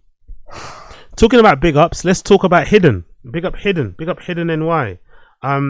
I've had a lot of not so nice things to say about Hidden.Ny's page, which I still think is a little bit trite, a little bit redundant, a little bit, whatever. But I have to admit, the clothes, the merch, the drops has been really good. The collaboration so far with Asics, I don't think they've missed since. I don't think I've seen a single piece of footwear collaboration that I've not liked. None of them, maybe not all of them I'd wear. I think the recent one that I really fucking liked was the fucking one they did with UGG. It's a really small collection. I think it was maybe only 50 pairs or something. I think you have to find them via a fucking treasure hunt type of thing. But I think overall the Asics collaborations have been a 10 out of 10. I've seen them collaborate with III on headphones that I really liked as well. The campaign with Lil Yachty was really cool and shot really well, styled really well. And they've done now a collaboration with Sega. They've done a collaboration with Sega Archive Collection, and I really like this too. Again, maybe if I'm being a little bit critical of Hidden, I think they kind of rest too much on nostalgia, right? There's not a lot of new things that they make, new cool things. I think they should probably, next evolution, try and create something new and fresh. Think of the future. Try and create your own memories, your own icons, your own hero pieces and shit, and not only rest on the archive and the nostalgia. But to be fair to them, that is what the whole page is built on, right? The whole page is built on posting old scans of like Japanese streetwear magazines and pictures including Nigo and of the original Nowhere store and Supreme and all this malarkey. So I get it. I get that's what they do, but I think it can get a bit boring over a time. But still, with all of that said, this Hidden and Sega Archive Collection is fucking hard. This is Sega Archive Collection featuring Sonic Holiday Tee. It's available now on their website, if I'm not mistaken, on Hidden. But the entire collection so far, I really like it from what I've seen here. I'm not going to lie, I really fucking like it. And you guys know, when it comes to Hidden, I've never really always been the biggest fan of the page. Funnily enough, I think they've blocked me on the page because I tried to check the page recently on IG, but I couldn't access it, so I guess I'm blocked on there, which is, it is what it is. But you can still look at this stuff on Twitter, and it looks like I like what I see here. I like the Sega Genesis jersey. I like that long sleeve. I like the Sega Saturn t-shirt, right? I like this Sega shirt here. I like the Dreamcast hoodie. Come on, brother. the Dreamcast hoodie with the Dreamcast logo. Are you crazy? With this fucking over-dyed, stained, whatever, vintage-looking material on this pullover. This is fucking beautiful. And the tag as well. The green tag with the Sega on the inside. Such a nice touch as well. The Sonic Happy Holidays t-shirt. That varsity jacket is beautiful. That's a really good varsity jacket. With all the logos on it. Dreamcast, Sega. Oh, the hedgehog iconography. The makeup. Yeah, that's a really good varsity jacket. The bags are really nice. It's really nicely done too. The duffel bags in black and in blue. The hats. These are probably gonna fly. I'm assuming the hats are probably sold out. Because these hats with Sega and Dreamcast are fire. Let me just see the collection online. What they're saying here. Are the hats sold out? No. Does that mean done, right? So I think this jersey is sold out, right? Yeah, the jersey sold out. Big up Hidden, man. Killing it. The jersey sold out. Okay, cool. The Sega Saturn t-shirt is still available. Let's see what sizes that's available in. Okay, in most sizes. The long sleeve Sega Saturn. Oh, look at the back of that Sega Saturn t-shirt. Long sleeve. That is great. Sega Saturn long sleeves. Oof, oof, oof, oof, oof. That, oh man. What an era. This is the best era of video games, to be fair. Let's not lie. Let's not fucking lie. This is such a great tee. Such a great long sleeve. That's a really good one. The hats are surprisingly still available. The Sega kit bag is still available. I guess the varsity jacket hasn't dropped yet. It looks like the varsity jacket maybe hasn't dropped yet. There's a Sega hat that's available. The Dreamcast hat isn't there, so I'm not too sure if that means those things haven't dropped yet, or I don't know what's going on. But I don't see the varsity jacket. It's available here in this lookbook here of the bag, which has got the Sega logo, design engineered by Hidden, New York. That's fucking funny. Nice little logo there, flip. Not mad at that. Got the Scully on. Yeah, that varsity jacket's hard. Let's not lie. Hidden snapped. Again, they're getting better, man. They're getting better. It seems like every collaboration, they're slowly and surely get better. So I wonder if we're going to see a permanent 2-season-a-year collection from them going forward. Oh, look at those cargos. I ain't mad at those cargos. Made out of flight jacket material. Nylon kind of type of thing. Those are the new Asics, isn't it? I ain't mad at those cargos at all. But yeah, Hidden are getting better, man. Hidden are getting fucking better. Every time I see what they're doing, they're getting really fucking good. Big up Hidden. This little duffel bag as well is pretty cool. Nice bit of webbing on it. Nice size. It could be a nice DJ bag and a nice kind of overnight bag as well. But the varsity jacket isn't available just yet. I wonder how much that'll be. But the price are not too bad. T-shirts for under 50. Jersey 110. Long sleeve £53. The hat is £42. Yeah, I'm not mad at it. Okay, the Sega Master Systems hat is a bit expensive. It's £88. I wonder why. Is that because it's leather? Yeah, because I think it's leather. Details. Cut and sew, relax. Yeah, so it's made out of leather. This particular hat's made out of leather. Okay, cool. That's probably why this one's a little bit more expensive than the other ones. Yeah, I'm not really a fan of the leather strap. I'll probably get that taken off and put a regular plastic snapback on the back there. I'm not gonna lie, but it is a really nice hat though, with a nice little Sega, Sonic badge there towards the back as well.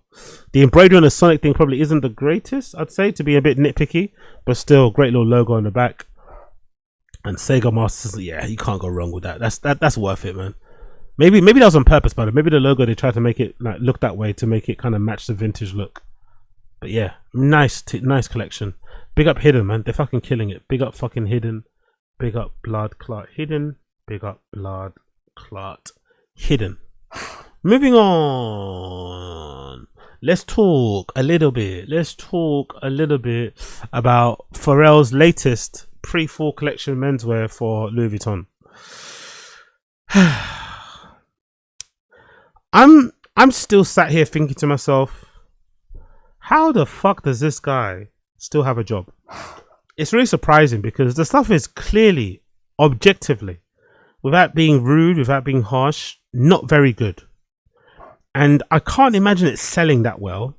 But then I guess if you're Louis Vuitton and you're mostly known for, or you know, clothes as an afterthought, you mostly sell leather goods and other bits and bobs, not really, you know, the ready to wear sort of like a free shot. Maybe that's why he does it, because, you know, culturally he's still a big deal. He's obviously got a lot of, you know, clout behind his name. The Adidas collaborations are popping off and shit. There isn't probably an obvious choice to replace him who would maybe carry on the work and the sort of hype and the sort of cultural significance that probably Virgil gave Louis Vuitton when he was there. I don't know. I can't think of somebody obvious off the top of my head that would work, especially somebody black. So maybe they're just keeping him for that sake, but it doesn't get missed on me that I don't think I've seen a really standout collection from him since that debut. I think that debut that featured everybody in the fucking runway, from the random identities founder, I forgot his fucking name, that first major one that I really liked. I don't think I've seen a single runway collection that's been better than that. And this one is the recent one that just dropped for pre-fall Louis Vuitton menswear 2026. And I'm looking at it now and there's a lot of misses, man. A lot of fucking misses. A lot of the stuff that I wouldn't, the first look especially. If I had to really go and stretch myself to try and be complimentary, maybe the patchwork shorts. Maybe the patchwork shorts in look one would be something that I would maybe be into. And maybe the socks as well. If I'm not mistaken, the socks probably have the Louis Vuitton monogram on it, right? Or something. The socks look kind of interesting, LV monogram, maybe something going on there that's interesting. He's decided to make his own copy. By the way, he's just so uncreative, isn't it? So lacking ideas. He's made his own version of the. I think this is taken from the Row, right? I think the Row is the one that popularized this crinkled, wrinkled loafer thing. I'm pretty sure the Row has a really expensive one. Maybe it's Prada, one of those companies. But again, it's like 2 seasons too late, it feels like.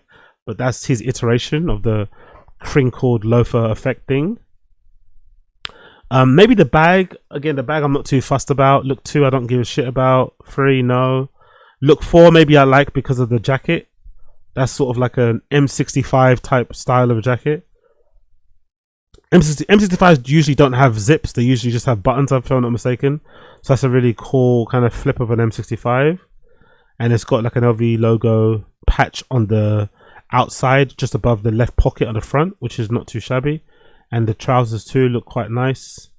That bag, again, I'm kind of fed up of that shape. I'm not going to lie. I want to see something different. I'm kind of fed up of that shape so fucking much. The sunglasses might be something interesting there, maybe, right? Almost Ray-Ban looking type of sunglasses with the edges of them, or kind of the corners of the frames are covered in gold. Looks like a little corner of the triangle of the frame is covered in gold. Those might be quite interesting. This bomber jacket in look 5 might be cool. Might be. The overall look I'm not that bothered about. I think come on man, those denim with the fucking LV logo under the thing, when you turn them up, like ay barf, so tacky, so shit. But that varsity jacket's actually quite nice, actually. That varsity stadium jacket with the monogram, with the LV monogram covering it. Like, you can, the one thing is that you can spot that's Louisville from afar, even without the badge. That's a pretty iconic piece. That might not be too shabby. Suit tailoring, don't give a fuck about that. This O-neck tweed collar Chanel looking jacket, I'm not too sure what's going on with there. It's a bit all over the place, that, isn't it? Looks like a Zegna. It looks like a mix of like Zegna and Mathieu Blazy Chanel, isn't it? Kind of morphed together there. Don't really know what's going on there, personally. Not for me. Again, I feel like I've seen this look number 8 in other collections. I feel like I've seen this attire. I feel like I've seen this hue of indigo. I feel like I've seen this pattern. I feel like I've seen something like this before in other collections. Doesn't look that new to me, but maybe I'm mistaken. This V-neck jumper is pretty cool, pretty chic. I'm not mad at that. Louis Vuitton Paris. It kind of looks a little bit like uniform wear, though, I'm not gonna lie. Kind of makes it looks like sales assistant wear. Like if you're working at Louis Vuitton, this is what you wear, uniform. Yeah, kind of looks like that.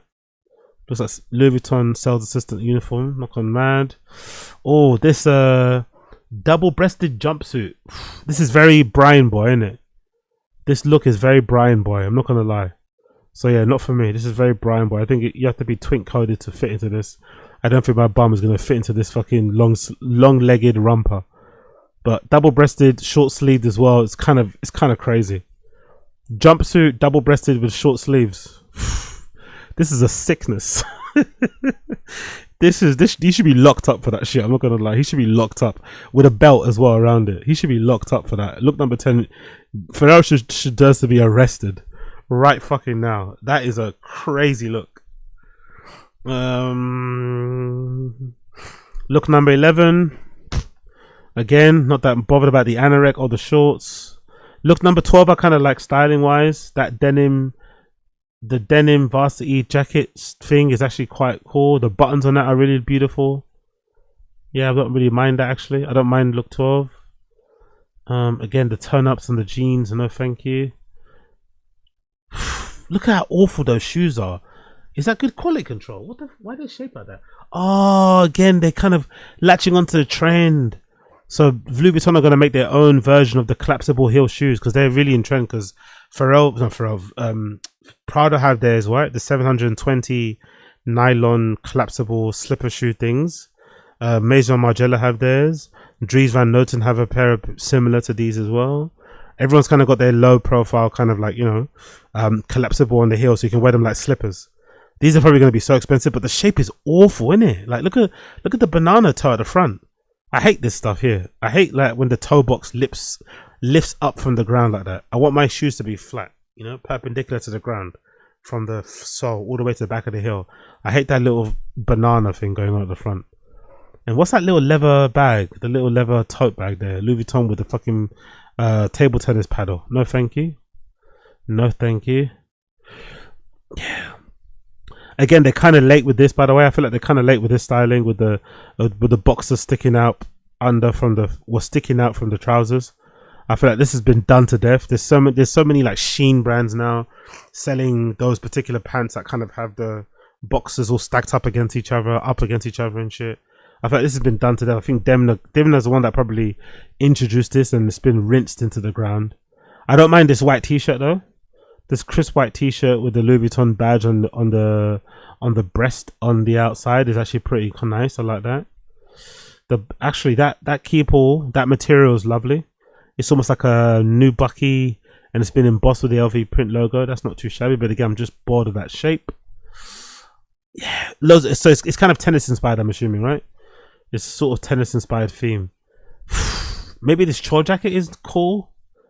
Maybe the short jacket is cool. That pocket with the LV logo. If I was being picky, I probably would have just taken off the pocket and just had the logo as the pocket type of thing. If that makes sense, the outside lining or the outside print of it. But there's oh my god, yeah, awful. So he turned double knee painted pants into shorts. I hate that, by the way. I think people should just wear shorts and stop turning trousers into shorts, personally. And also covered in paint splatters, very gallery department-esque, which again I dislike greatly. More crinkled loafers. Okay, let's just speed through some of this now because I'm bored already.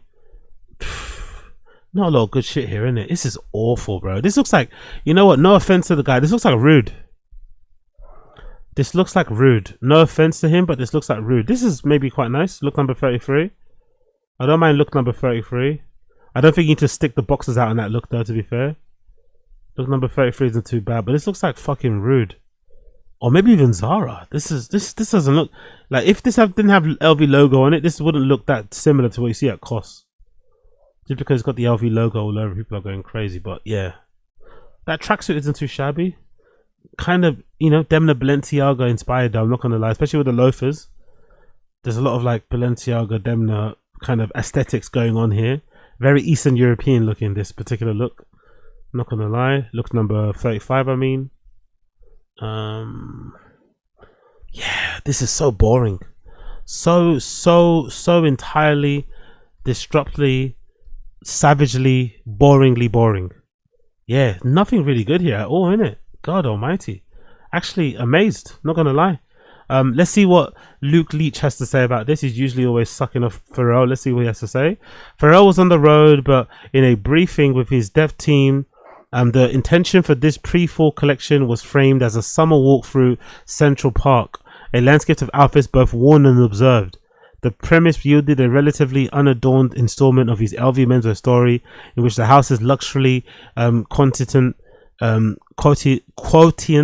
was embedded rather than flaunted, where the broadly wearable wardrobe carried an embellishment within its construction rather than stop it. The lookbook was constructed around the tribes and the vibes. I didn't even get that vibe from this lookbook. Tribes and vibes, really? Tribes? What? Where's the tribes? Please tell me. Please show me. A volley of tennis prep mixed with racket bags in the house patterns with pipped zip-ups light knits, perforated leather track jackets, polos, ivy core, khakis, white tees, suede loafers. Workwear was elevated with unlabored leisure flannel pieces, fitted chore jackets, monogram stitches, and the surplus monogram prints. Knitwear seemed more expensively handled this season, from damier evoking crochet, shirting from the gabici leaning knit jacket, trimmed in the cream cabling, and damier re-emerged in rattan, both in bags and in jacket, Jeremy Street shirting stripes, and ran through elongated pajamas. Just describing what we see, basically. No real critique here. Signature evolution continued. A raw-edged, hand-painted floating LV patch, polka-dotted classic canvases. So the overall impression was of a rose-tinted, lightly Wes Anderson infected Central Park sachet and divertly deluxe dandy ramble. I guess they're not going to say nothing because they're embedded with LVMH, but what is that review? You're just describing what you see and not really telling us if you like it or not. Not telling us if it is different from last season. Not telling us if it actually says anything important. If it actually is going to do anything, say anything, move anything. I don't know. Weird, man. Pharrell Louis Vuitton collections have been very, very, very underwhelming. Very, very underwhelming. I think the best one he ever done, obviously, was his debut. That debut collection was pretty good. Which is this one here, right? Which one is it? Debut, I think. Was it this one? Maybe it's 2004. No, it was. It must have been longer than that, right? Okay, maybe it was 2004. Rah, I thought it was just the other day. So it wasn't that long ago. 2024. That debut here, I think this was probably the best thing he's done. If I'm not mistaken, this is the one I liked, right? If I'm not mistaken, is it the one with my favorite look in there? Yeah, a lot of the stuff you see people even wearing till this day. But again, it looks very similar. Look how. Actually, looking back, it looks kind of gaudy, innit? It doesn't look that great looking back. I'm not gonna lie. Dave was in the runway show. So many celebs and shit. But looking back, it doesn't look as great. I'm not gonna lie. It didn't age well, this collection. Let's just say that. It did not age well. Where's the guy that I'm thinking of? He's not in here. Huh. Oh, there he is, here. Stefano Pilati. This was my favorite look from the collection, I'm not gonna lie. This look by Stefano, this look that features Stefano Pilati with the skirt, with the fucking bedazzled socks, the loafers, the fucking the collarless jacket and shit. I didn't mind this. I thought this was my favorite. This is definitely my favorite. The buttons on the shirt as well were exquisite. The pearls around the sunglasses. Oof. To be fair, I don't think I've ever seen anybody with this bag in real life or even on the internet. I don't think I've ever seen someone with this bag. This bag covered in jewels and whatever and pearls. I wonder if they ever sold this. I wonder if they ever made it into production. It's fucking beautiful. But yeah, let's exit that page because it's telling us to exit. But yeah, this is probably the best collection. And that isn't saying much. That isn't saying much. I'm not going to lie. That isn't saying much at all. Pharrell's been pretty mediocre when it comes to that job. Pharrell's been pretty mediocre when it comes to that fucking job. I'm not going to lie. But again, what do I know? Not that much. Not that much. Not that much. Continuing on. We have to end it there actually. Not even continuing on. We hit the 2-hour mark. Thank you for tuning in. Been a pleasure to have your company as per usual. Episode number 983. I think, right? 983, 982, 982, 983, 983. Been a pleasure to have your company as per usual. If it's the first time check out the show, you know what to do. Smash the like, hit subscribe. Smash the like, hit subscribe. For those of you listening via this fucking live chat and shit, and listening via the audio podcast after the fact, my tune of the day will be DJ Hell. This is important. DJ Hell, This Is Important will be my tune of the day, which I'm going to be playing actually for you because I don't usually play this, but I think this is important and I should play it as the title track is called This Is Important. So big up fucking DJ Hell. It's from his album that just dropped recently, if I'm not mistaken. The album title is got a really cool cover. The album title is Neo Clash. I fucking love it. So let me see if I can find it for you here. DJ Hell, can you get me the album? Where's the fucking album? There's the album. Is that the full playlist? Why isn't it coming up? View full playlist. Okay, there we go. DJ Hell, This Is Important. That's my outro track. Thank you for tuning in. Been a pleasure to have your company. Like, subscribe, all that good shit. See you guys soon. Peace.